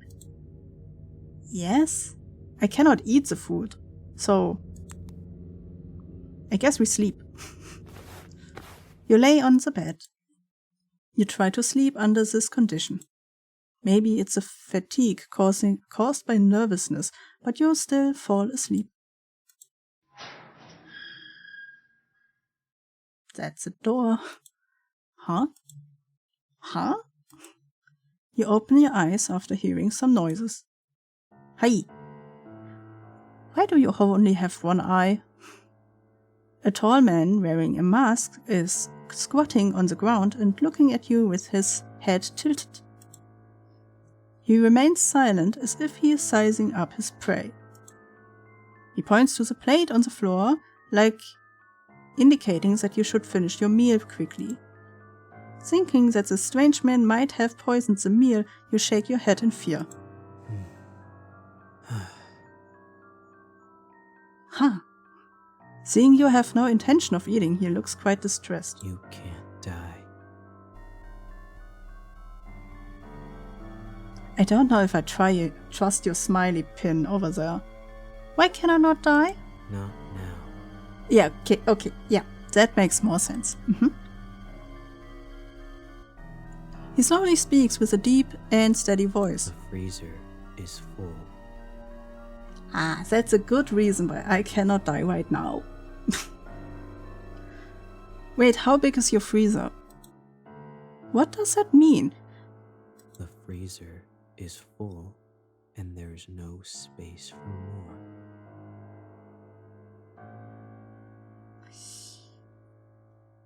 Hmm. 7 days. I'm stuck here for 7 days. Why? Wait. Just a question. Why would you already kidnap me? If you only can kill me in 7 days. You know, you could have left me outside for the last 7 days, okay? For the next 7 days. Before kidnapping me. You know, you do not have to keep me fresh and alive. You could just have put the kidnap a little bit back.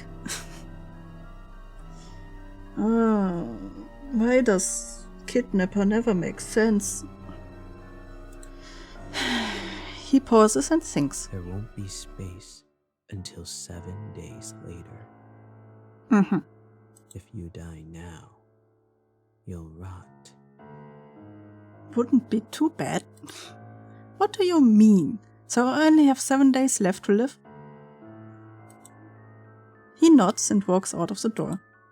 Wait, you can't just leave me here like this, please. You know, I can live 7 days without food. Water would be more, you know, a problem. Your cries can't stop the door from closing. Day 1 night. Let's investigate the surrounding first. Oh, croissant. A bread That's not a bread. And a bottle of water. You peek outside from the keyhole. You see the shadow of the man walking around. Seems to be busy with something. Also, I noticed that the mosquito I thought I saw yesterday is not really a mosquito, but an earth fly. I don't know where they are coming from. I guess from outside in. Of a man walking around, seems to be busy with something. What is he doing? Matches. Wait, don't we want to at least drink? Meal? Okay. I cannot interact with it. I guess we just sleep then. That's dumb. You need... Okay. The thing is, if somebody kidnaps you and gives you food, it could mean that they want to drug you, they want to poison you, but he gives us a reason why he wouldn't want that. So eating it would make sense in the sense of you need your strength to then survive a possible fight if you try to escape. So why wouldn't we eat? Please try to improve your survival rate within 7 days.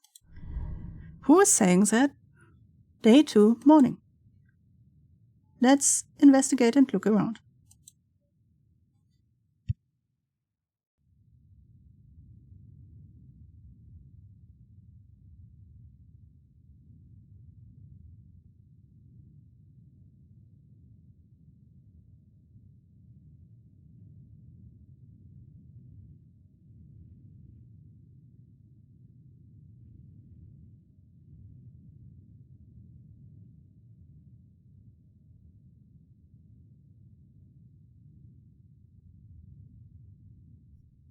I heard something, but this is gone, so... I think it is gone at least. Food looks good, I could stay here. Yeah, the funny thing is, the last time we got our food stolen, now we get food, but we don't want it. Let's investigate and look around. There's no food anymore. I'm sad. Empty plate. You check the keyhole. What's that? You seem to see something. You see that there is a vague figure at the end of the door.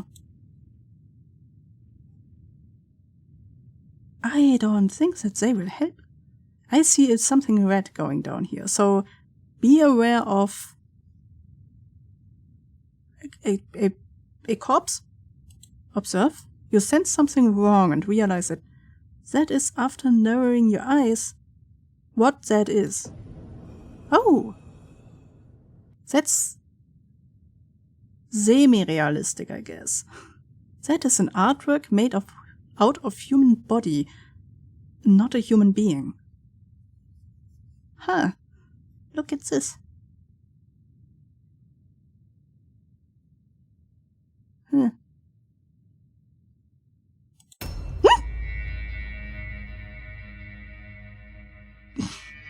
That scared me. But you have a really pretty eye. You hear the door open. You slowly push the door and there's no trace of the strange man. He just was behind the door. First you go into a room with a large freezer, sink and operating table. Chaos jumped. Scary cat. Scary cat or scaredy cat? There's a difference. Then you open another heavy door. You find yourself a room full of glass display jars. Hey, here's also a glass full with ice. Wait. There we go. He has one too. Look at this. But he also has teeth and fingers and ears. You find yourself in a room full of glass display jars. Scaredy cat, I guess. I'm easily jumped. I do not like jump scare games. The jars are all filled with specimens made from human body parts. Is it? What is this? Oh, there's a whole human over here. How does it not decompensate? You know, fall apart. And this is from real.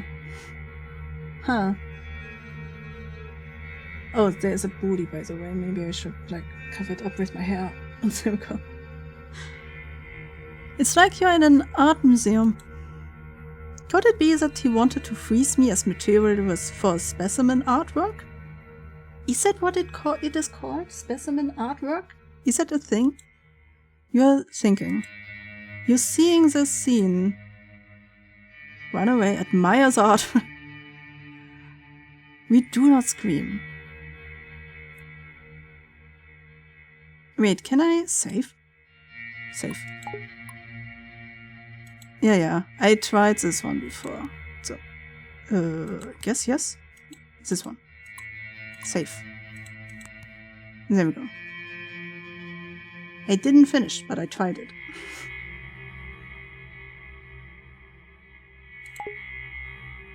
Back to game. Let's just scream, I guess. What the hell are these six stuff so disgusting? You say all the curse words you can think of in your life. You raise your fists and smash it against the glass cabinet, but stop just before your first fist hits it. There we go. We will die. Your wrist is grabbed by someone. Before you realize it, the man is already standing behind you. The last thing I welcome is an uneducated person like you. Oh.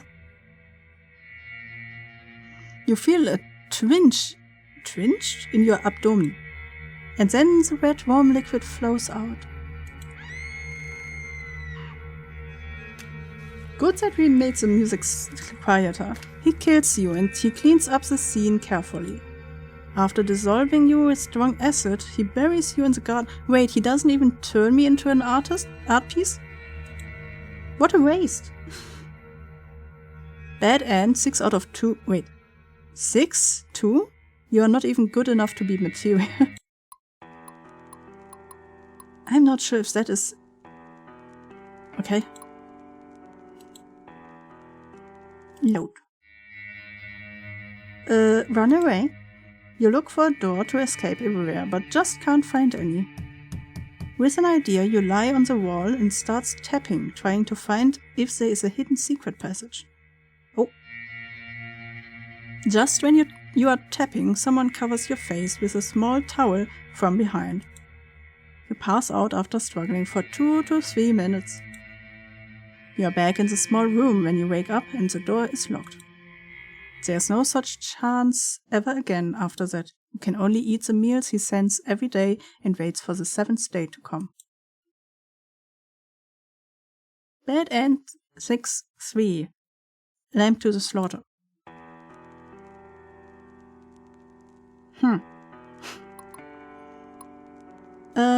I want to start over. Yeah, it's fine. Ooh. Skip. And then we... Will it matter if we investigate? Ends the investigation? Yes. Did you hear that? Let's try knock over the meal. I want to know if it is an instant kill. Are you sure? That sounds menacing. Yes. Oh. Oh wait, you cannot even see the whole screen. Oh, you cannot see all of them. There we go. There is a big sploosh next to me. You make the room messy and dirty with food. Oh, there's the food. Let's sleep. Are you sure? You lay on the bed. You try to sleep under this condition. May it's the fatigue? Yeah, caused. You open your eyes after hearing some noises. A tall man wearing a mask is squatting on the ground and looking at you with his head tilted. He looks extremely displeased. You notice the mop and the bucket he brought with him. Who are you? Why did you abduct me? His eye is gone. He starts to clean up, ignoring your questions. He said Deo. After a while, the dirty room became clean, and he doesn't forget to spray alcohol everywhere to disinfect when he's done. So this is just getting minus points. The first day passed. You feel very hungry. There has been no food or water sent in here since yesterday. Sometimes when you are so hungry that your stomach hurts, you can only use your arms to press your stomach hard to relieve the pain. Night 3. No food. The third day passed. There's a chill in your limbs, and you can't muster any strength in your hands and feet. You need to replenish calories to maintain bodily functions, or else you will faint. Day 7. A week passed. You are lying on the bed in a daze, with only one breeze left. In a trance, you hear the sounds of the heavy gates being opened one by one. And then it's the footsteps getting closer to you. You feel that your body is in the air. It seems like someone has picked you up. This is bad. This is really bad. But it is a kidnapping, so I guess. You think it would be great if it's the police coming to rescue. The possibility makes you fall asleep in peace. Do you sleep? Are you sure? But you never wake up again. 6-1. Messy is unacceptable. Okay, no mess. We don't do messes, okay? Load. This one. I don't think that there is... Well, we could go along and just not look at the... Yeah, I'm thinking what could be the way that we get killed first, before we go further into the story. We could... Wait. Beep.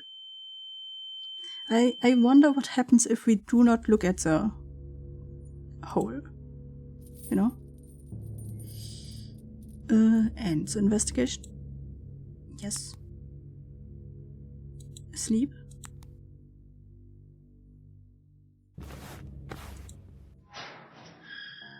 Hi. Ooh, it's this. The freezer is full. Yeah. 7 days. There won't be if you die now. You'll rot. We don't look at anything. We just go to the mattress. Yes. Please try to improve your survival rate. No. Oh, I have to. I thought I could go to sleep. Warning, corpse. Yell?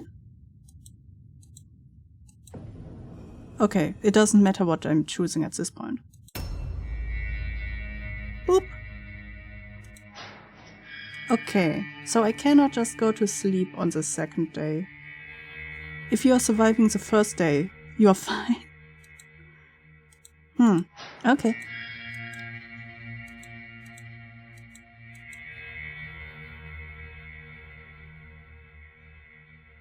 What could this be?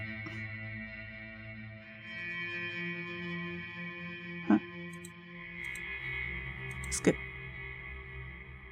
Okay, I guess we admire the artwork.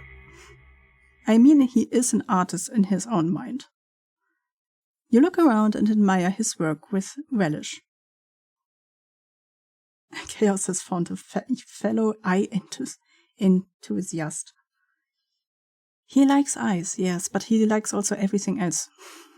Like tongues and teeth. I mean, with teeth I can work with. You know, they are pretty. But tongues? He can keep the tongues.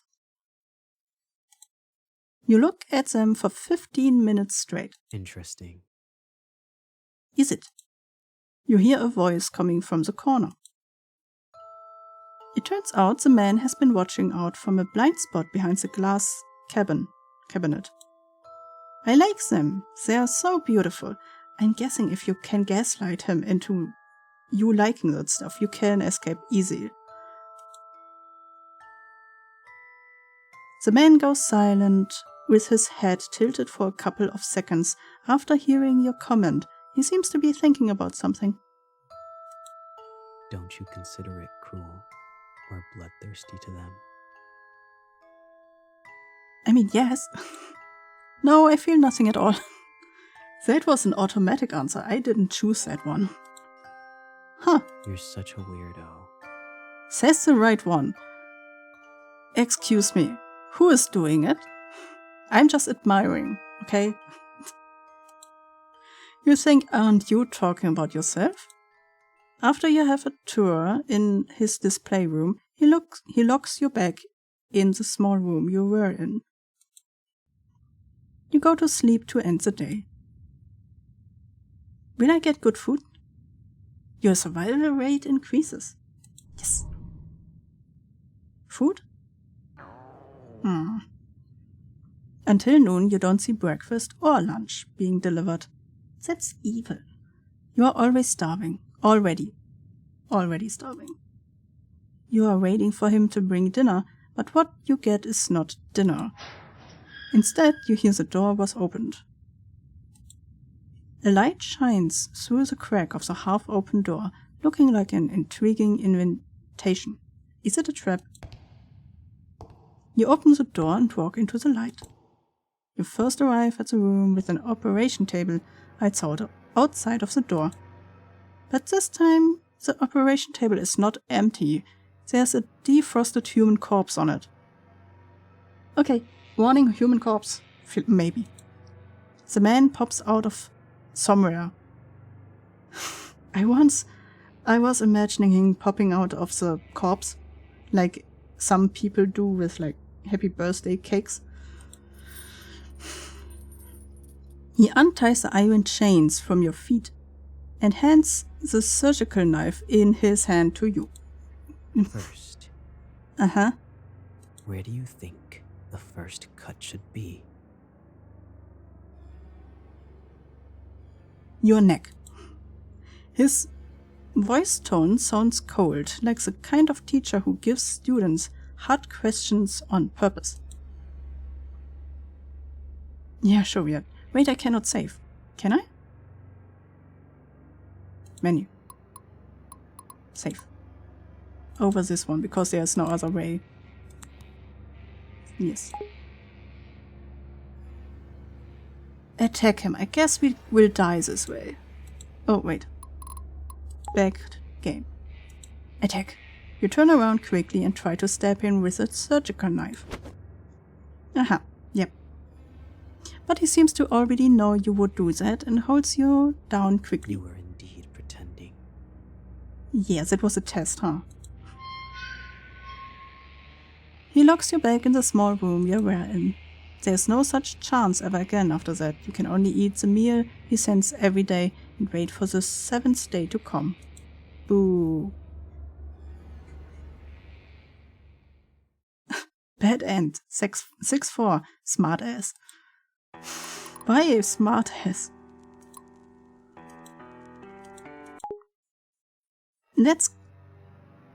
Can't do it? You can't hurt innocent people. Well, you do not really hurt them anymore. They are already dead. They do not hurt. Even if it's a corpse. But if you don't cut it, the man will know you are just pretending to admire his artwork to survive. Well, wait. There is a difference between admiring somebody else's art and doing the art yourself. Okay? After struggling with your thoughts, you drop the knife in your hand in fear. You were indeed pretending. Wait. No, I just admire. I don't do art. I'm a follower, not a leader. Too soft-hearted. Oh.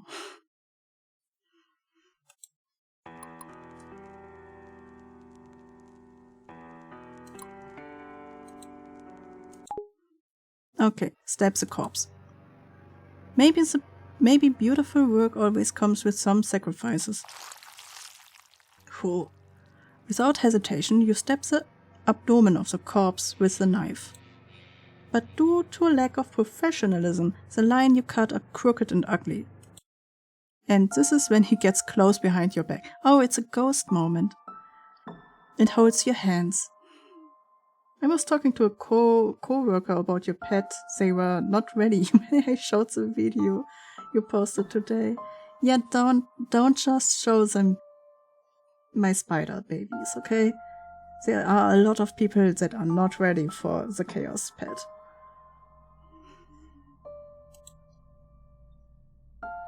You are both holding the surgical knife, like you two are cutting a cake together. Oh, a marriage cake! With his hands, the lines you cut become smooth and clean. Why am I sweating? You can smell an ocean perfume on him due to how close you are. It seems to be sprayed to cover up the smell of formalin. Formalin? Why does... I need some surgical masks, okay? This is a lot of blood we are working here. Do I have at least gloves? You can feel his warmth with your bag, but his fingers are a little cold. He's focusing on cutting the corpse, and your hand keeps moving under his lead. He could have killed you or ignored you, but he didn't. You start to speculate on the purpose of his behavior. Could it be that he wants someone who can ignore the cruelty in process and understand him? Don't try this. This will never work. You think. After the happy creative time ends, you are locked in the room you were in. You got to sleep to end the day. Wait, I still haven't had food. This whole day was without food. Day 4, noon. Until noon, you don't see breakfast or lunch being delivered. Again? I will starve at this point. Yeah, you are already starving.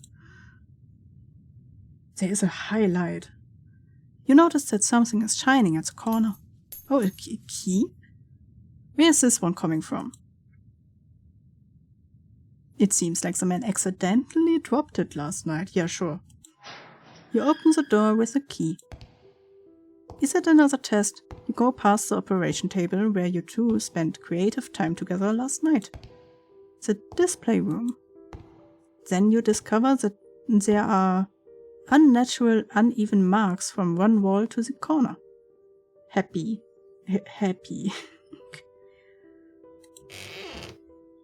You find a trapdoor. After pushing the trapdoor, you see a normal basement storage room. Is it normal? Are you sure? At the corner of the storage room, you see a stair that goes up. It turns out that this is really an underground secret room. I want an underground secret room. Hidden layer by layer with trapdoor. No wonder the sound isolation is so good. You walk up the stairs and see a heavy wooden board. You push it hard. Ooh. What catches your eye is the interior of a cozy cabin. This is the one that we saw in the secret art lab.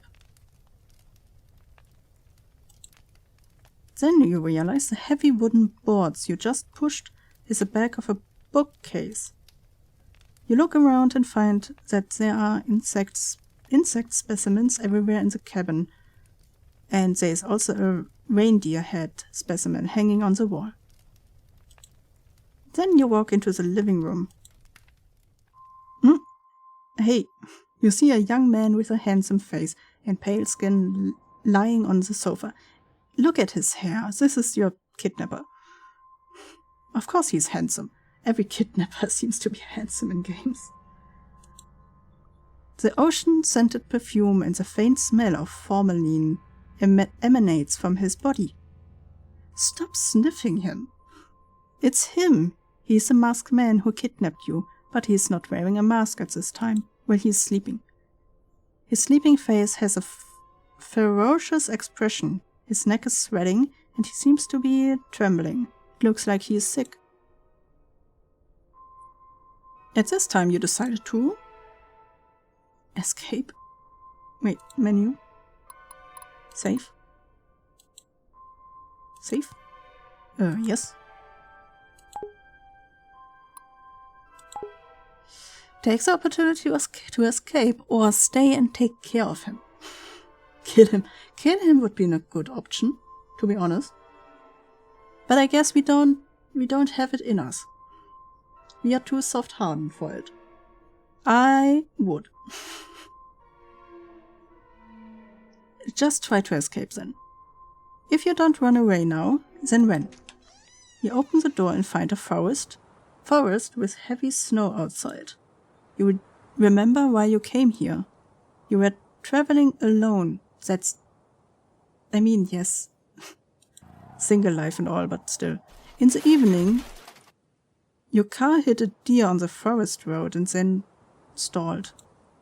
With no cell phone signal in the deep mountains, you walked on the road for 30 minutes until it got dark. Then you saw the lights of a cabin in the forest and decided to ask the occupant for help. Just stay in your car. Fish didn't feed us for like 3 days. He needs to die. At least he didn't steal our lunch. That's when you witnessed that scene. You witnessed a man wearing a mask dragging a corpse into the cabin, and unfortunately you were discovered by the man. Okay, then it makes sense that he just put us into his room instead of planning his freezer better. You ran wildly on the mountain road, but the man was more familiar with the terrain than you were, and he quickly got in front of you and knocked you out. Then, when you opened your eyes, you were in the underground secret room. But this time the man fell ill on the couch and there's no one to stop you. You cross the gate with confidence, but after you only take a few steps, a sharp pain hits your calf, and you look down at the blood-red stain on the snow. Just now you realize that there are a lot of bear traps placed around the cabin. That reminds me of Horror Tale, of the text game that we did. There were also bear traps, but they would kill us instantly. And it was difficult for you to identify them because they were covered by the snow. Oh. Do we fall into all the bear traps? The unstoppable pain makes you fall towards the snow in front of you. Oh. As more bear traps are triggered, you are no longer you. You are an unrecognizable piece of flesh. Would that work? The snow is dyed even brighter red, and you can only wait for the wolves to eat up your remains. Huh. I'm confused. Why are you confused? We are dead. Nothing to be confused about. 6-6, beware of traps. It feels like the game wants to push us into caring for the painter. He's not really a painter, by the way. He's a sculptor or artist overall. Oh, 3 more bear traps. We found them all. Wait, how do he get from his cabin to somewhere else? Does he have to go with a stick every time, like clonk, clonk, clonk, and every time he comes back he has to reset them? It's the same like with the Rapunzel game. Fine, we care for you because we cannot do anything else. Stay and take care. You cannot bear to leave him alone, so you reach out and touch his forehead. I can bear, and I would.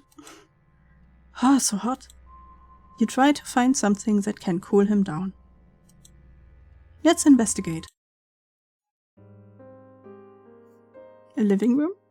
The living room is spotless clean. Where to investigate next? Oh, a sofa? You don't think it's good for a patient to sleep on the sofa, but you can't move him with your strength. We have 3 days not eaten. Maybe we should eat first. The man? His expression is ferocious. He seems to be in pain. He still have a fever. Where to investigate next? Specimens. Can somebody write this down? It feels like he did them all. HO October 31, 2022. I have the feeling that could be a date. Somebody writes it down.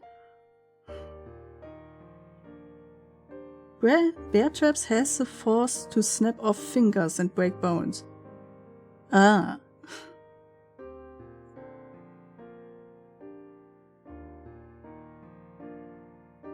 Well, I guess it depends how big they are, huh? If you are falling head first into them, yes, they would snap closed, but are they big enough to not hit your head even though your head is on the thingy?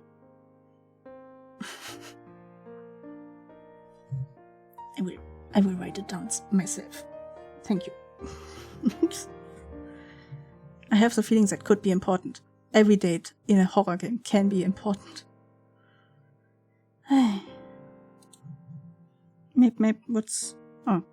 The workmanship of these specimens is exquisite, because we know a lot about them. I wrote it down, thank you, Hogness. Where to investigate next? Photo frame? There's a photo frame on the shelf, and he wears every day the same clothes. It's a photo of him standing at the entrance of the Judical Mental Hospital with a man in a doctor's robe. Where to investigate next? Sorry. Shelf? Cocoa powder? There's a jar of cocoa powder and a cup on it. Let's make him a cup of cocoa. Where to investigate next? Wait. Shelf? Locked box. There's a box with a combination lock on the shelf. Did you hit me again? No, that was my chair. I set up. And it made cronk. Wait, Juni, August, September, October, 10th. So 10, 31, 2022. Oh, only 4? Yes? Incorrect.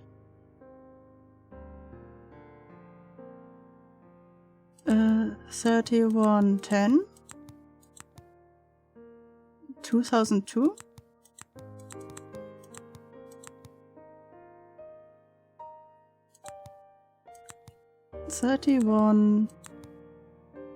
Oh, 31/02.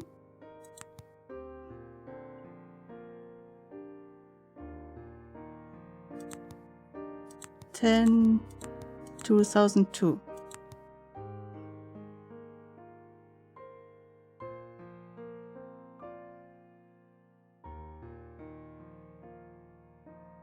Only 4? Yeah, only 4.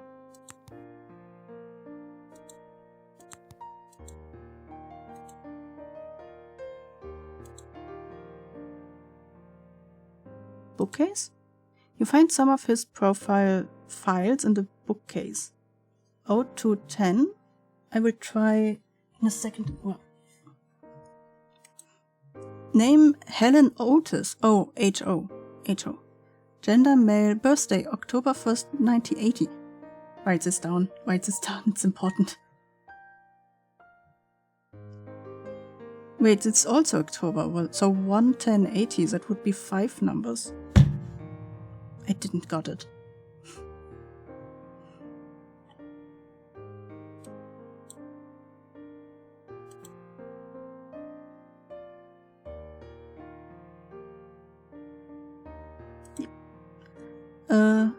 Shelf. Lockbox. So we have now 2 dates. 0 to 10. No. And the other one was highlighted, so 90. Wait, clear. 9080. No. 1080.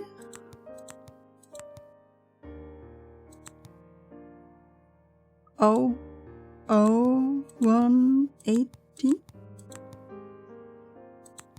110. 10. Oh! 10 the 1st. So October the 1st. Jesus Christ. There's a note in the box that says this. Can somebody write this down? Harkness, I'm relying on you right now.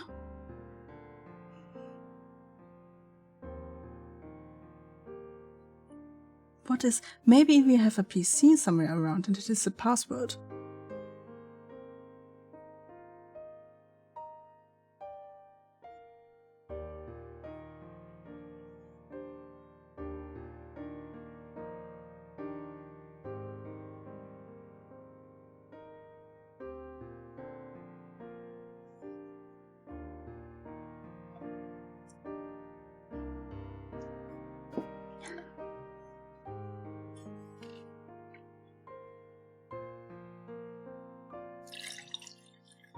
Please remind me that the EEE in the middle is in small l, big, small e, and small l.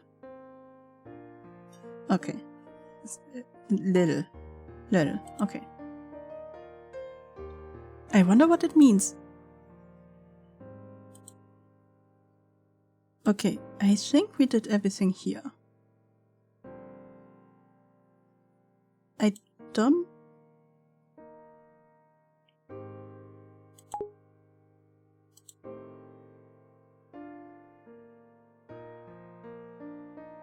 I can only enter investigation. I cannot go back to the kitchen. It said kitchen or living room.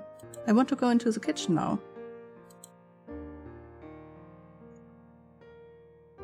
And? Yes? Ah. That's not really ending it. So the kitchen is spotless clean. Fridge. There's some ice cubes in it.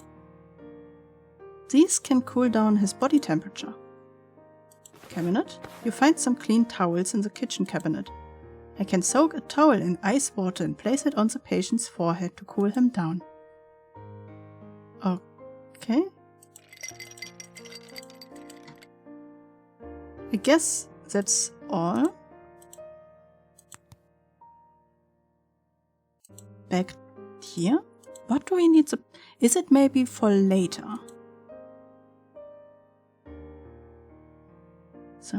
The sofa?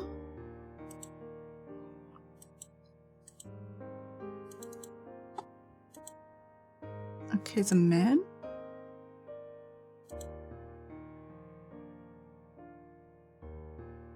I don't know, the shelf again? No.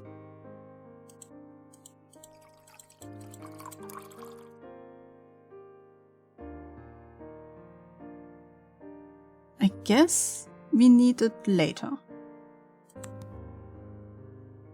And it? You return to the living room. Wring out the excess water from the towel soaked in ice water and place it on his forehead. His ferocious expression gradually softens. You once again notice his fair skin and long eyelashes and his slight curly black hair. Not really that black. If you don't say he is a murderer, he's Sleeping Face looks very harmless now. But he is. Every Sleeping Face is harmless. Soon, Hogness, soon. Have you already an idea what you want? After a while... Oh, hi. You looked shocked. He wakes up to the scent of your brewing cocoa and sits up on the couch. He looks a little shocked. Huh? He looks around quickly and seems to understand what is going on. Why are you doing this? Because there are bear traps outside. I want to ask myself that too. I know why. You saw me faint and didn't choose to run away. Nah, we chose that first, yes. You're such a weirdo. You are a weirdo. Is there anyone weirder than you in this house? You can't help but bitch about him. That's not bitching about him. He kidnapped you and has dead people in his basement. It's fair. Because the other options were stupid. Because the other options will kill us. Oh, he's smiling. He can feel stuff, apparently. You seem to see the corners of his mouth rising slightly for a few seconds, and the atmosphere between you relaxes. Does it? He doesn't drink the cocoa you brew for him. It seems that he is still a little wary of it. You. Yeah, well. We still haven't eaten. If he doesn't want the cocoa, I take it. Can you tell me who you are? Bloody Painter. That's the name they gave me for my modus operandi. Oh, so Bloody Painter is the name the papers gave you. If you find it difficult to pronounce, you can call me BP. Hi, BP. Somehow it reminds me of peanut butter. But butter peanut. I would like hot cocoa. I would not. It's too warm. A normal cold cocoa I would take. Even though what he told you was just a nickname, at least you know how to call him now. A nickname? Case name? There's a difference. After the brief conversation on the sofa, he does not lock you back in the underground secret room. Perhaps staying to take care of him when he fell ill was enough to prove that you won't run away. Maybe he knows that there are bear traps outside. You get up from the sofa and continue to look at the specimen decorations in the living room. He sits on the sofa, crosses his legs, picks up the book and starts reading. By the way, you better not try to escape. There are traps all around the cabin. At least he is honest. I know how to get in and out safely. We figured that one out. You sit on the sofa. Soon a wave of sleepiness comes over you. Are you falling asleep? Today you fall asleep on the sofa in the living room, not in the cold underground secret room. And here starts the Stockholm Syndrome. Our survival rates increases. Oh, it's the morning of the 5th day. You see him busy cleaning in and out of the house early in the morning. I will come help you. After finishing speaking, you pick up the rag and bucket and join the cleaning. What is in the bucket? But you can't really see where this almost spotless house needs to be cleaned. You are just taking a clean red rag and wiping it on the clean cabinet. Do you usually love cleaning this much?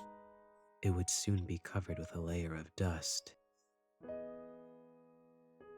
That's not what you are writing. It must be cleaned like this 1 or 2 times a week, otherwise it would soon be covered with a layer of dust. Also, he doesn't talk much. His tone and voice gives you a gentle feeling and don't make you feel nervous. His tone is really monotone, so I would be confused and... put out. You climb up the short ladder and wipe the high cabinets with a rag. Suddenly a cockroach crawls out from the crack in the cabinet. You are so frightened that you lose your balance. Oh, another romance thingy. And fall backwards. Is this Cupid's fault? Am I here because of Cupid? You close your eyes. But what you get is not the pain of falling to the ground, but a warm feeling.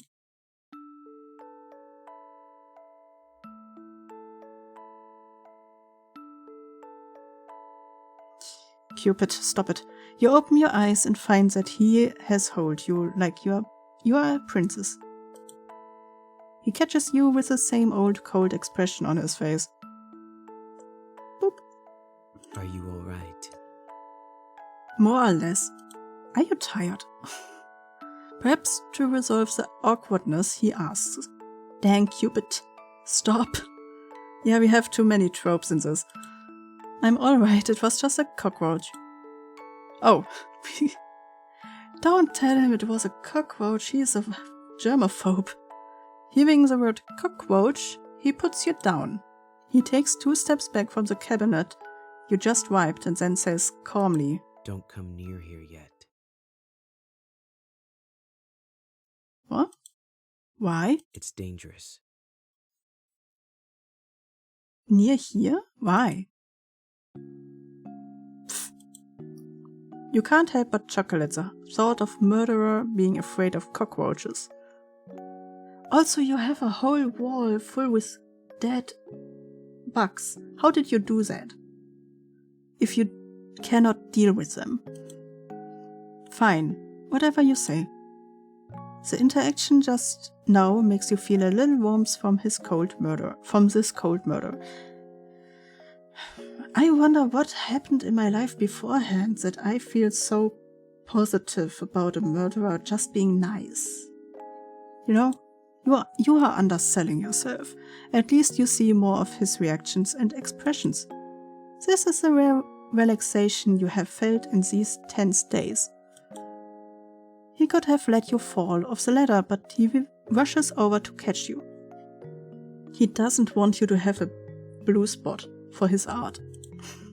Somehow you feel that after these few days of getting along, maybe now you both have different ideas about each other than you originally had.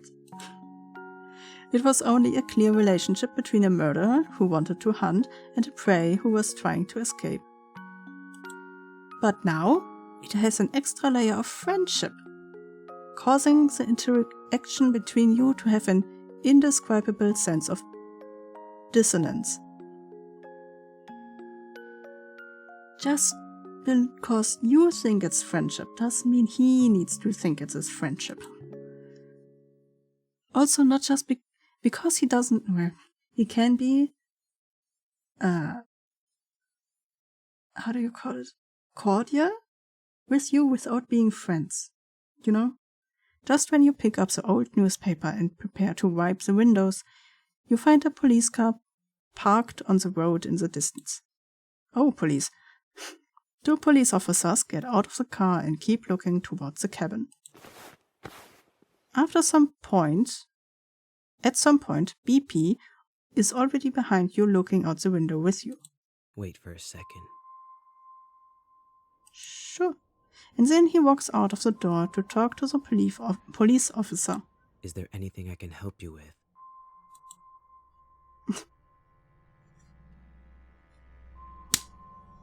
Meh. Still didn't got it. Are you Mr. Otis? Yes, I am. Have you ever seen these people around here? The police officer takes out some photos from his pockets.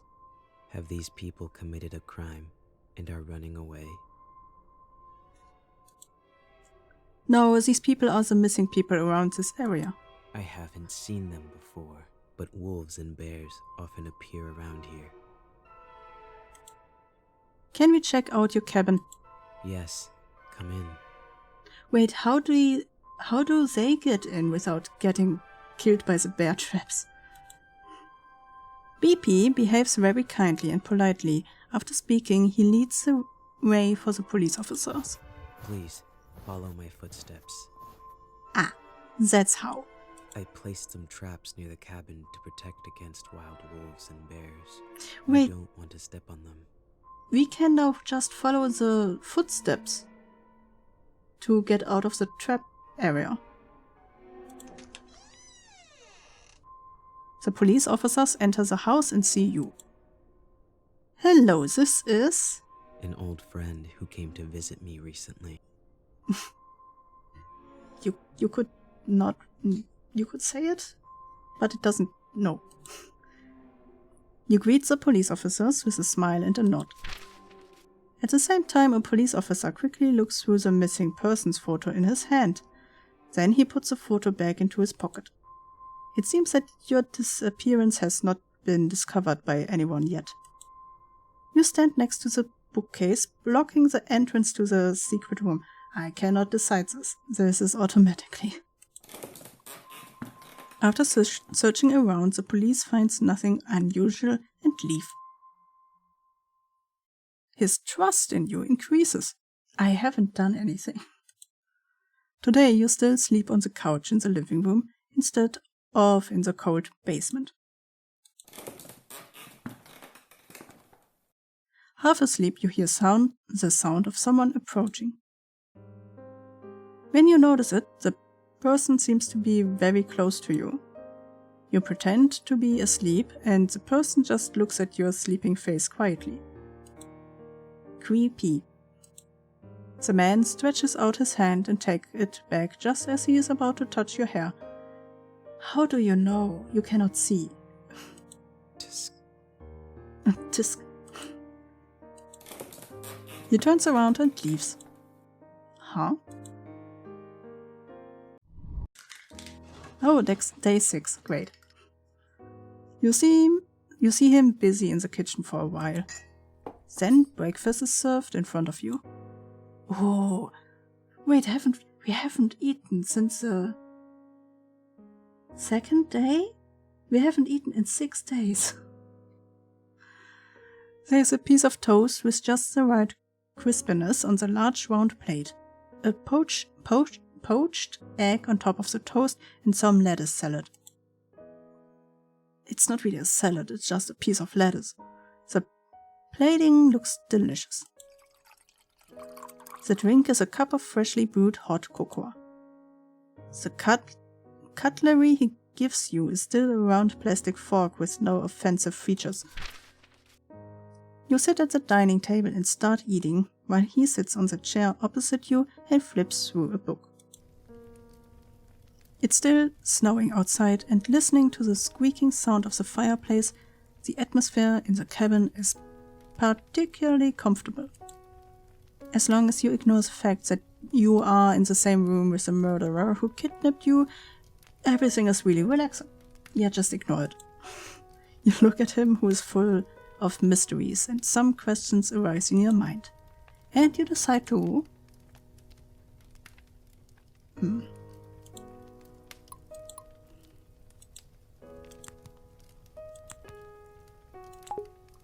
Ask loudly? I have a question. You say with a super loud voice. Huh. I'm not Van Gogh. I have ears to hear. What is it? Okay, so that works. I have guessed he would kill us. No. I want to load. Sorry. Ask carefully. Can I ask you a question? What is it? Huh. Interesting. About potted plants? What? What book do you usually read? Pick up the book next to you and read it. What work are you going to use me for? About potted plants. What books do you read? Usually, I would read some anatomy and taxidermy books. Makes Today sense. is different. Kill him. How do I kill him? Right now. I don't have anything. What are you reading The today? Truman Show. Huh? What is the book like? The whole world that the protagonist lives in, including himself, is all just someone's creation. Everything that happens is watched by the audience, and there is no privacy at all.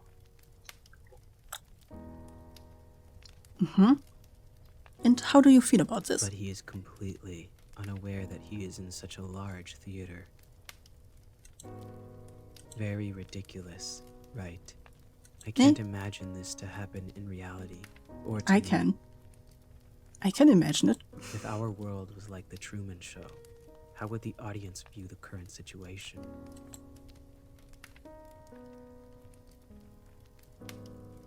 Exciting? Because they detach the person from society. Excited? Why? They may be attracted by your charm and wanted to be killed by you. What? Oh. Oh, we are flirting. Incomprehensible. But Oh, what a bunch of weirdos with good taste. thank you. It's hard to tell from his poker face whether he is seriously boasting or joking. Wait. I can ask again? Does it matter or does it not matter? You pick up the book next to you and start flipping through. Flirting gross. I think it's the only way to survive at the moment. It's a book about the possibility of having a completely opposite version of yourself in a parallel world. Undertale, yes. If there's a complete opposite version of you, what do you think it would be like? Oh, that book. Let me think. It would force people to stay alive, even though they don't want to anymore. Probably a guy wearing a burgundy coat and always having a smile on his face. Doesn't have to be. You have a really neutral look. So the opposite of neutral would just be like overly emotional. It doesn't have to be a smile. It would just that he shows every feeling on his face as strongly as possible. It doesn't have to be a smile though. It could be a grin, it could be a frown, whatever. What he's feeling at the moment. Why is it a burgundy coat? Because I like blue. If he is the opposite of me, he should like red, right? No. No. If you like blue, the opposite of blue would be red and yellow. Orange. It would be orange. It is a common misconception that red is the opposite of blue.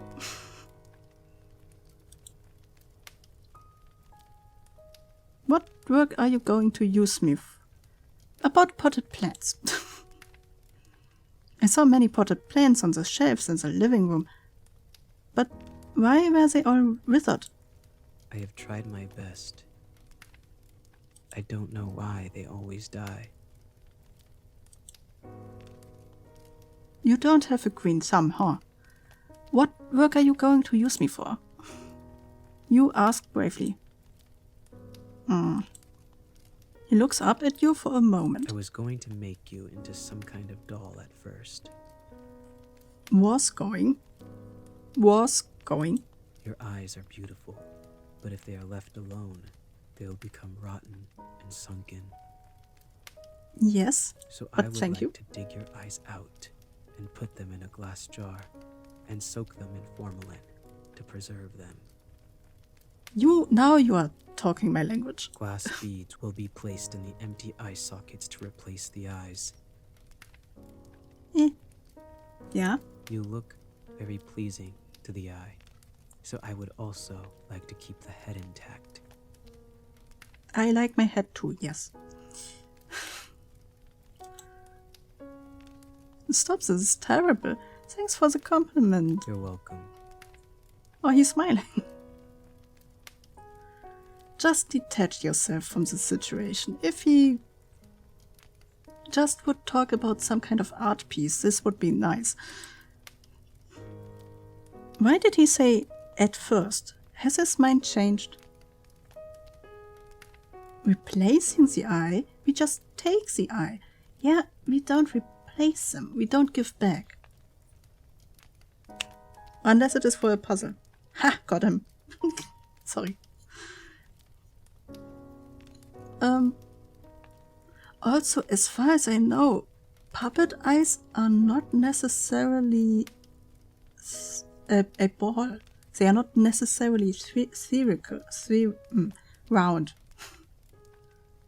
Because replacements for human eyes are normally like maybe 1/4 of a ball to half of a ball. Not really a full ball, you know? It is just a cover. You do need the whole thing to cover up the small piece that you can see. It's also easier to get in and out, as far as I know. You're curious, but you don't have the guts to ask any further, and soon you will do not have any guts anymore. Now, I guess we end the conversation. We had all of them. Yes? At least we had food.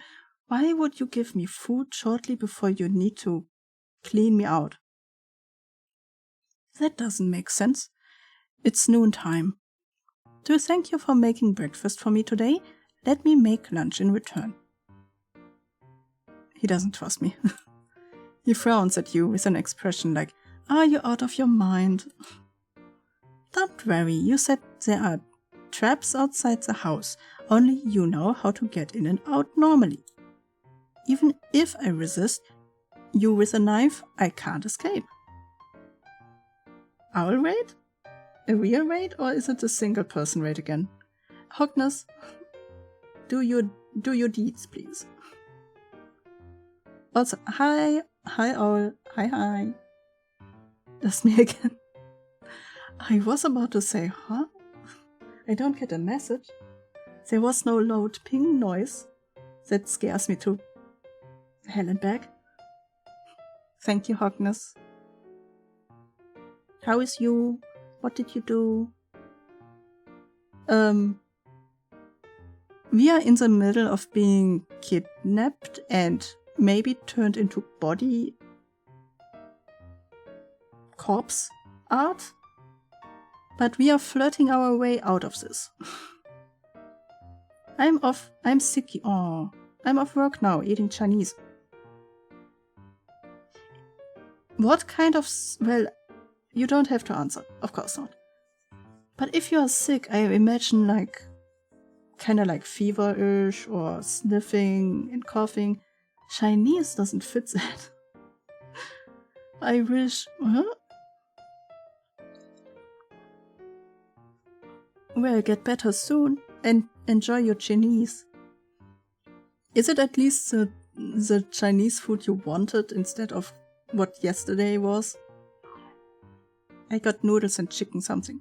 I mean, that is similar to a chicken soup, I guess. Yes, it is. Okay. Oh, I saw earlier we had a game where somebody stole our lunch and there was good food on there. It looked gorgeous. And now I want crispy duck. Maybe I should order tomorrow. Nom nom. I can't escape. Yep. There are bear traps around the house, so we cannot escape. Okay, but I'll keep an eye on you. You can keep both eyes on me. Don't try anything stupid. I don't have to try for that. Wait. As for what to cook and the ingredients, well... A bad idea flashes through your head and curiosity makes you ask. Do you eat human flesh? I mean, so far there's no reason why he should. He's only using humans for his art, not for his cooking so far. No, why would I do that? Oh, Chinese buff, I need to ask my mom if we want to go to an all-you-can-eat Asian place again. Oh, I want. I just use human bodies as materials for making art, and I never think about eating them. I thought you murderers all had some degree of cannibalism. No. He could have been, but he wouldn't put them into jars then. Let's put it this way. Do you eat paint and painting tools? Yeah, Just no. because I kill people to use as materials to make works doesn't mean I will eat them. Yeah, but paint is also not edible. Also, I'm different from those who have fun committing a crime and kill purely for the sake of killing. Because you are killing for your art? Don't confuse me with that kind of unprincipled guy. I wouldn't do anything unless necessary.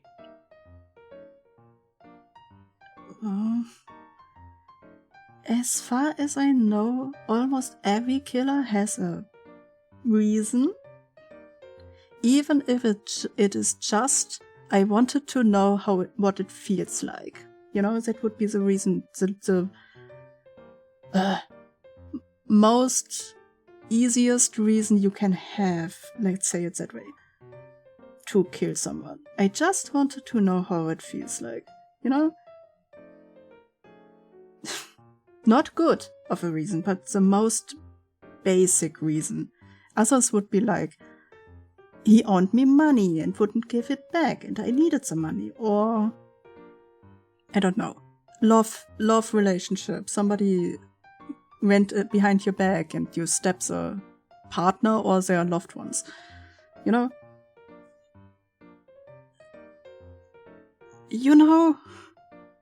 I guess your reason is as good as any. You are here only because you witnessed the crime scene. True. I see. After hearing this, you decided to? Why would we start with cannibalism? He just told us that he doesn't eat them. Why would... This is a personal problem, okay? Beforehand, we were just... Okay, we flirt with him to stay alive and so on, right?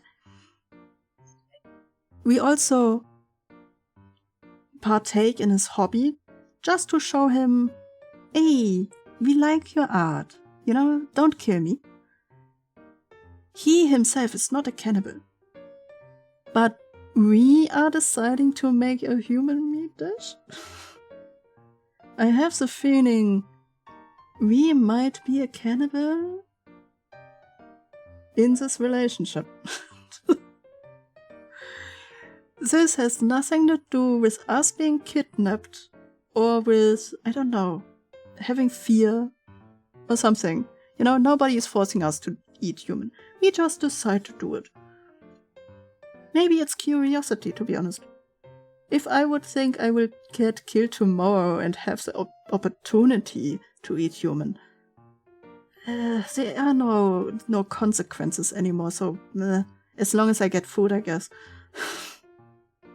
Jesus Christ. That is also a poor excuse for murder if you kill and then can never pay you back. Yes. But then again, maybe you kill them and then you rob their houses to get everything they have. You know? What would happen if we eat the human? Would he think us morally bad? Because he thinks he is morally fine, more or less. Would he think cannibalism is worse than murder for art?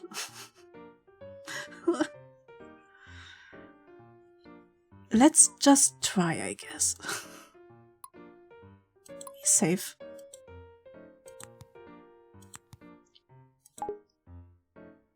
Sure, human meat, why not? We have the resources anyway. Can I try cooking human flesh? Tasty test food, yeah. Huh? He is confused. Like, What kind of freak did I kidnap? He turns this around. Are you serious? Huh? Why do you do that? Why not? I'm quite curious about the taste of human flesh. Haven't you ever been curious about it? No, never thought of it. There he thinks we are like a bad person now. The murderer and kidnapper thinks that we are a bad person. I love it. This also helps you get rid of unnecessary materials, don't it? I do Doesn't have it? some useless cuts of meat in the basement freezer. See? Great. By the way, I won't eat it. It's fine. He says, but still takes you to the basement to open the freezer and takes out a piece of human thigh. Thigh? Huh. You turn on the oven and start to cook. BP watches the entire production process. Rather than worrying about you escaping, he's more worried about you blowing up the kitchen. Yum. I mean, it looks good. But is it still bloody, or is it some kind of, like, it's red. It's not fully cooked, for sure not. We made the human meat bloody. Not long after, a roasted human thigh steak appears on the table.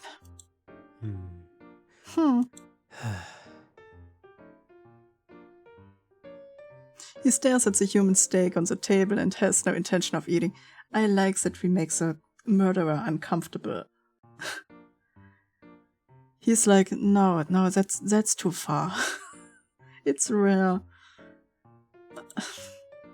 What's wrong? You go ahead and eat. I have no appetite. Fine. You cut the human steak into sizes that fits your mouth, put a piece into your mouth. The human flesh tastes firm, very chewy, and has a distinct beefy flavor. It tastes a bit like vengeance. Although it's delicious, it's difficult to chew, so you chew it for a very long time. BP frowns and sits aside, watching you eating with gusto. It's really delicious. Wouldn't you like some? No. I like to see him squirm. He continued to watch you eating with gusto. At this point, your fork accidentally falls to the ground. You bend down to pick up the fork that had fallen to the bottom of the table. To the bottom of the table? Then raise your head to continue eating. Huh? You look at your plate and notice that there seems to be a piece of meat missing. Not bad. You were curious. Did you say something? Nothing. He licks his fingertips and says, "You had a fairly pleasant afternoon. So, instead of being his kidnapped next piece of art, we just updated him from kidnapper and murderer to kidnapper, murderer, and cannibal." We are a bad influence on the murderer. That is, I love it. I want to keep it that way, just for this. Late at night. Hey. Yes? You are woken up from your sleep by the man. Oh, hi. Boop. His face is close to you and his blue eyes are staring at you. What's wrong? You sit up on the couch and rub your eyes. Got to go. Where? Get to go? Wait, save. Just in case. As new one. We are widening his horizon. New possibilities. Got to go? Noticed something unusual about the number of police cars patrolling nearby recently. Okay. They must have some relevant evidence and are doubting it. It is very likely there is an ambush outside. Oh. It's snowing heavily outside now, and I think it's time to leave now. Come with me or not, it's your choice. Ooh. Huh? Oh, is it our last chance to save, I guess? I mean, these are the same, but still. The clock is really not going. What do we do? Should we stay or should we go? Food is art. Food is art too. I mean, yes. I guess if we go with him, I have the feeling we have some possibilities, some choosing stuff. If we stay, there's not a lot of things we can choose anymore. So this would be the shortest ending, I guess. I want to stay and live a normal life. We just did cannibalism. How normal can we be? You think that this crazy journey should not go on anymore. Okay, I understand. Are you stabbing me now? Oh, suddenly his face slowly moves closer to you. Just when he's about to touch you. Knife? Oh. Again, with a cloth. He takes a piece of cloth and covers your mouth and nose hard. Oh. After struggling hard for 2 to 3 minutes, your consciousness gradually becomes blurred. What? When you open your eyes, you're back in the basement again. You're tied to a chair and you can't move your body.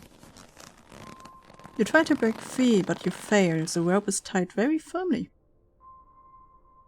We have a lot of horizon to widen. You hear someone's footsteps getting closer to the door. The door opens. He walks in slowly, holding something behind his back. Wait, was this a trick again? Was it a test? Is the police not here? Hi. He moves closer and closer to you until he is at your ear. You can hear his breathing and your own heartbeats. You close your eyes out of fear. You can feel that he is scratching your skin softly with the back of a knife, and the cold metal stimulates your nerves. That sounds too positive, to be honest. His palm is holding the back of your neck through his glove, as if he is studying your face and thinking about where to cut it. Fear boils inside you, tears filling your eyes unconsciously. What just happened? Suddenly he fiercely holds up the back of your neck, forcing you to look him in the eyes. He slowly speaks with a soft tone in your ear. If you stay here, you might reveal my information to the police. Knife play. No. The risk of keeping you alive is too high. But even if I say I want you to come with me, a normal person like you will leave me one day, eventually. Oh, so wait. Did we do something wrong? Or is this always the ending for staying? I quite like you. And if it's you, I would like to turn you into a work and put you somewhere I can see you every day. Thank you. It's you who made me realize that I might be more selfish than I thought. Uh-huh. Don't worry. Are you sure? I'll saw your head off as material for artwork and visit you every day. I thought the police is surrounding us. Do you have the time for this? Thank you for spending these few days with me. I felt quite at ease. We'll have more time to spend together in the future. Ooh. The red flower flows from the neck. Day 7. Wait, there's another day. Now you can neither feel or think. Everything becomes dark. Oh. Oh. Your body and your skull are separated. Yes, You find a new place after he takes your head and leaves the cabin. Is this all my hair? He carefully makes your head into a specimen, and your eyes are replaced with glass beads. You are made into a beautiful but also creepy doll, and he visits you often. This is not a doll, this is just a head. Where's my body? Even if it's just a fake one, you become his favorite work. You are with him forever in the form of art.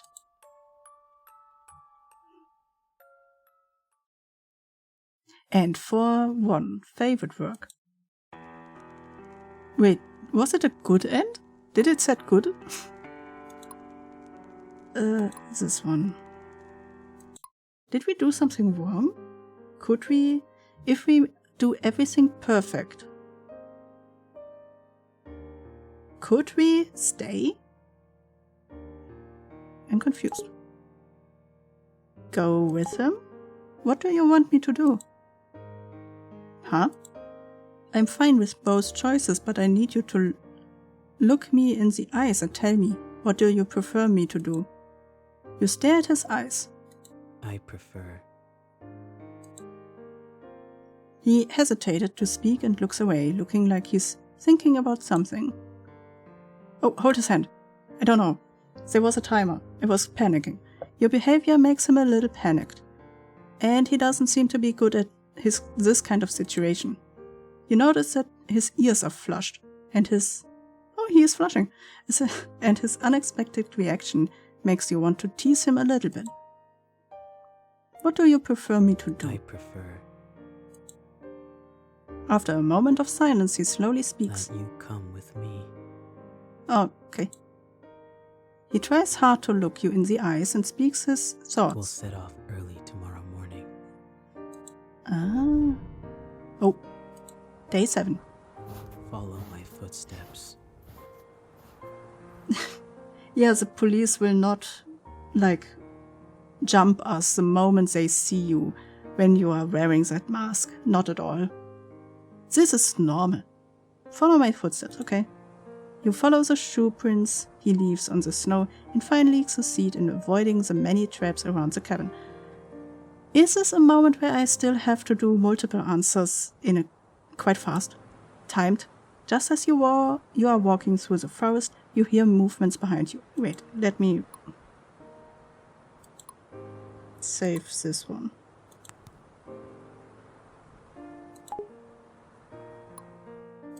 So normal, nothing strange here. Absolutely. Everybody looks like this. Oh, freeze! In the snowstorm, several policemen who were lying in ambush chases after you. You ignore them and keep running forward. Bang! A gunshot shoots across the sky, and you feel a pain in your left calf. You are shot. He turns to look at you as if he's considering whether to leave you. Run! You yell at him, but he approaches you. Don't be the idiot who goes back for somebody who fell. And he holds you in his arms. You feel a warmth on your forehead. Yes, that's... what? Where's the police? He kisses your forehead.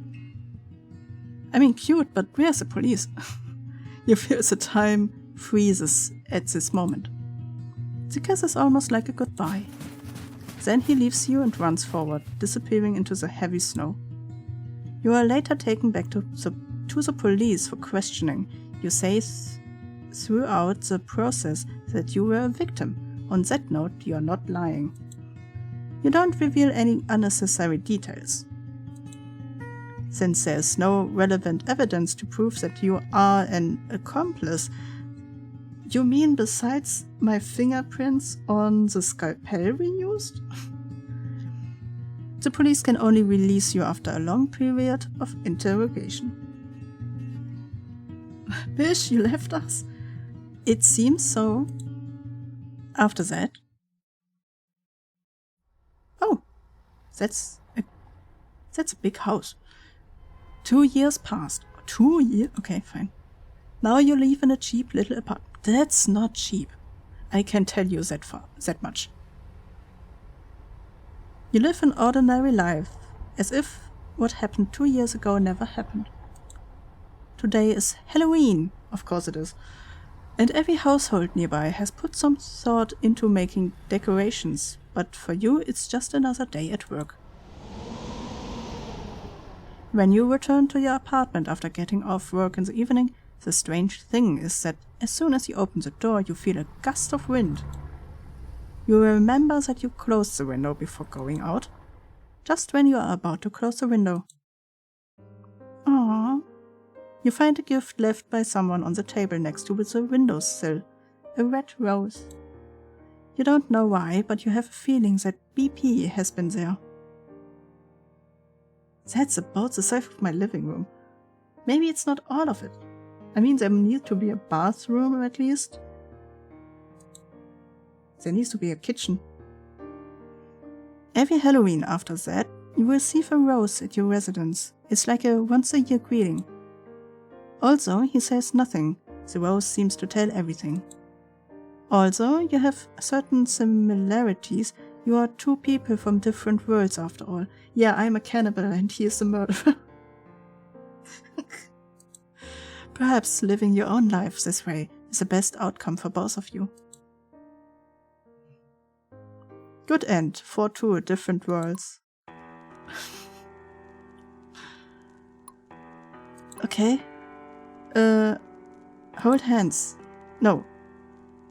Wait, there was nothing we can do here, right? This was just... Police comes up. He runs... Yeah. Here we need to decide if we want to take his hand. Go with him, and then don't take his hand. I prefer. Do nothing. If I take you with me, you might become a burden in the process. Excuse me, I cooked for you. But if I don't take you, it will be even worse if you reveal my information to the police. I mean, the police will find your secret art gallery anyway. He calmly analyzes the situation. And what? Wait, there was a code. We did a code. What do we need the code for? What? So you might as well come with me. Okay. Follow my footsteps. Okay, we follow. Just as you're walking through the forest, you hear... So it doesn't matter? Freeze.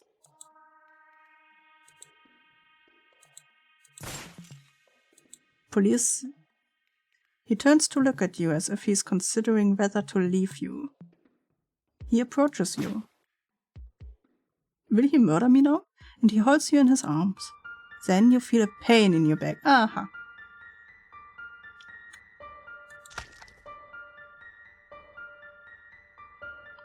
The hand he's holding around you from behind has a sharp blade. Oh, how often do you stab me before the police can do anything? I have the feeling at this point the police would have the allowance to shoot. He pierces your body with that sharp blade over and over again until you lose consciousness. Everything becomes dark. Until just now you realize that you chose to follow because he and I are the same kind? I don't know. You wake... Oh, I should have saved. You wake up from a nightmare and you are lying on a comfortable bed.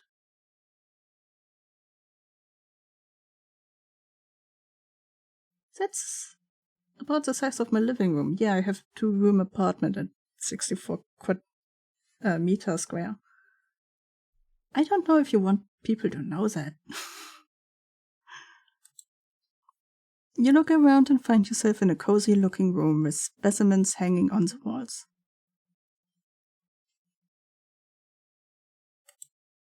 Hi. Aww. Are you alright?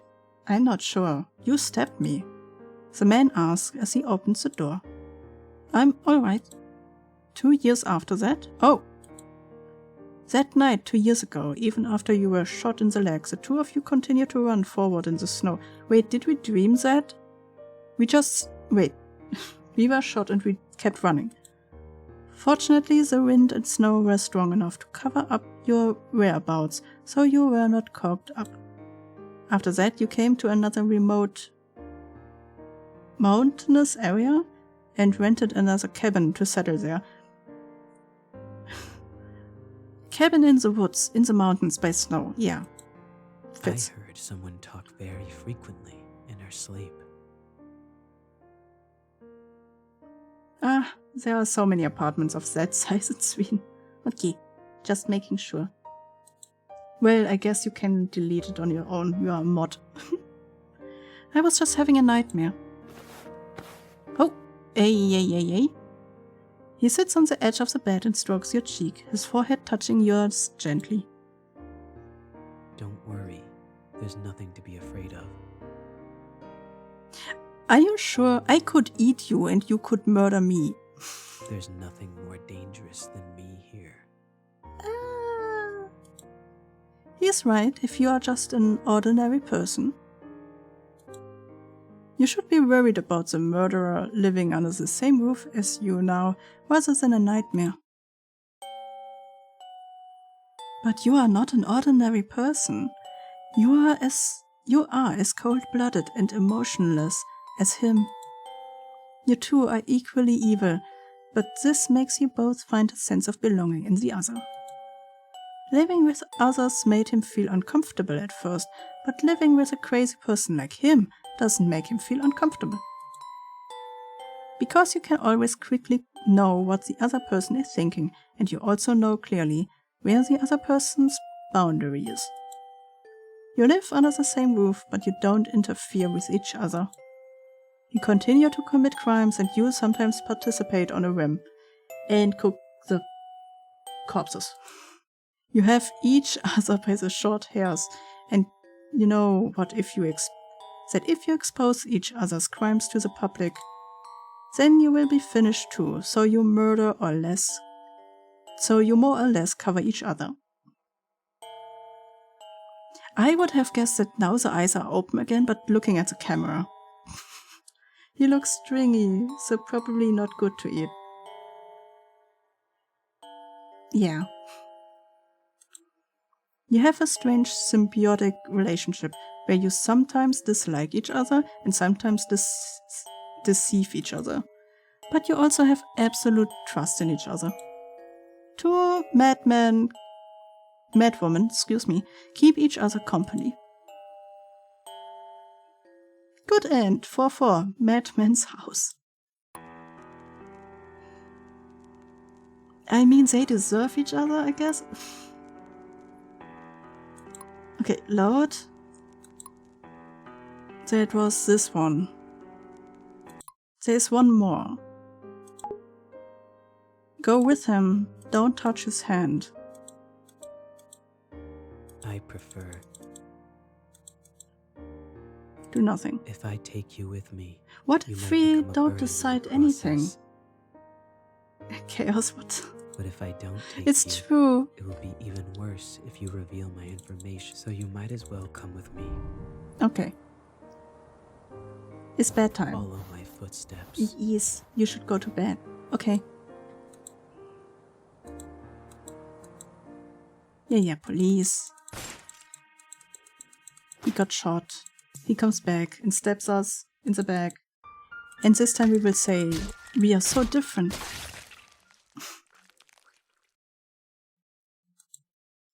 Until just now you realize that you chose to follow because I want to follow him.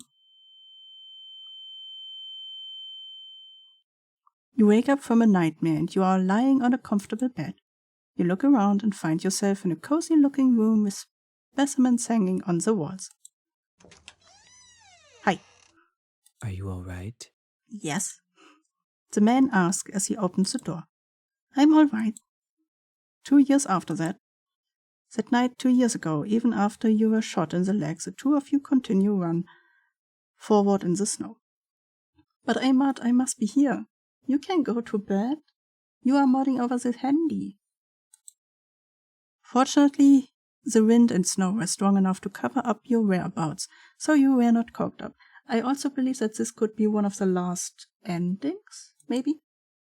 After that, you came to another remote mountainous area and rented another cabin to settle here. If you're fine, get up quickly. I will need your help in today's creation. Oh, is this different? Yes, teacher. Sensei. Aha. Bring me the bone saw. Okay. Iron in the blood will trigger a luminal reaction. Any area with bloodstains outside should be wiped with hydrogen peroxide at least 3 times. Wiping blood-stained areas with hydrogen peroxide reduces the luminescence. But when it's dark, it still glows obviously to the naked eye. So, try not to leave bloodstains anywhere other than the basement. Chaos, no. Oh, Sensei, yeah. Got it. Good girl. You're learning fast. Don't call me that. He teaches you carefully every step and every detail. You assist him in cleaning up crime scenes and assisting him in completing his creations. During the day, you pretend to be good citizens under false identities. And at night, in a place where people can't see you, you create creations that are outraged by both humans and gods. The paranoia of art, the clean and neat killing methods, the cautious and intelligent thoughts, the neat and invisible crime scenes. You are obsessed with everything about him, and he is the person you long to follow. You long to become the second him under his leadership. He is a good mentor. Rather than pampering his discipline, he prefers to use guidance to let you learn freely. You have become a pawn that he is proud of. For him, you would do anything. Until an accident occurs while committing a crime, his legs were permanently injured, and he could only walk with crutches since then. Oh, are you rich? He's already in his 40s at this time, but you feel that the traces of time makes his elegance even more charming. Just when you think that the bloody painter's evil deeds have come to an end. Take it. I Oh. have nothing left to teach you. He's giving us his mask. Sleep is for the weak. No, Owl. No. We embrace the sleep here. We like the sleep. It's good for you. He's so hot. I'm not sure. I like the suit. I like the little smiley that has this thingy. Teacher, what do you mean by that? You Why are seem we to still like young? this mask very much. I don't think I'll use it anymore, so I'll give it to you. What to do next is up to you. Uh-huh. He gives his mask to you. We should be old too. Yeah, we should be older. Look at the mask in your hand and seem to understand the meaning of the teacher's words. You think yourself that maybe your encounter with him years ago was just for this moment. I won't disappoint you. I choose you, Mas. Owl. The legend continues. Oh, will we get a child? Well, not child, but you know, a student on our own? Master and disciple? Disciple. 4-3. Has somebody an idea how many endings we've got? What is CG? Ah. Oh, wait. Oh, these are pictures. Wait. This we got this one, we got this one, we got this one. Wait, where the bad endings don't show up? But that would mean that we got the 4 good endings. So we are done. Big stretch. Your poor judge of character is as bad as always, I see. I hope you... Do you talk to me? I'm fine. You know I do like to collect eyes, so this fits quite well to me.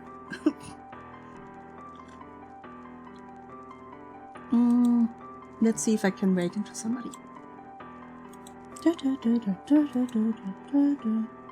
Oh, okay. I will not argue with this one. Who do I have? Elle and Rico. Is somebody promoting? Trush, but I followed Trush and she is not here. So, Elle or Rikudo?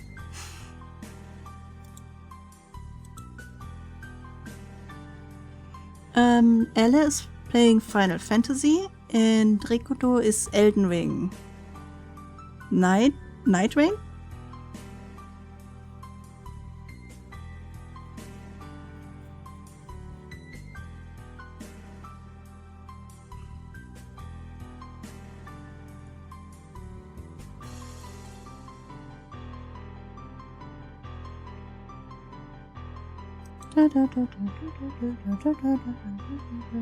Elle, okay.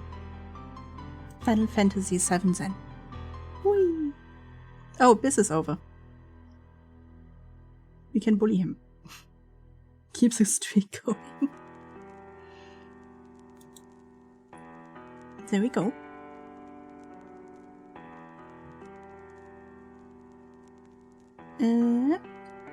Thank you for the raid, Message Hawkness. Copy. There. Yeah, over the weekend I will not stream most likely, because I will have to deal with Dragon Age EXP stuff. Monday I have to work, so Monday is no stream. The next stream would be on Tuesday then. I don't have a schedule yet, but if you want to see it, it is on our Discord. Otherwise, thank you for coming by. Thank you for lurking, thank you for chatting, and have a nice weekend and a good night. I believe half of you are asleep anyway. Night night, bye bye.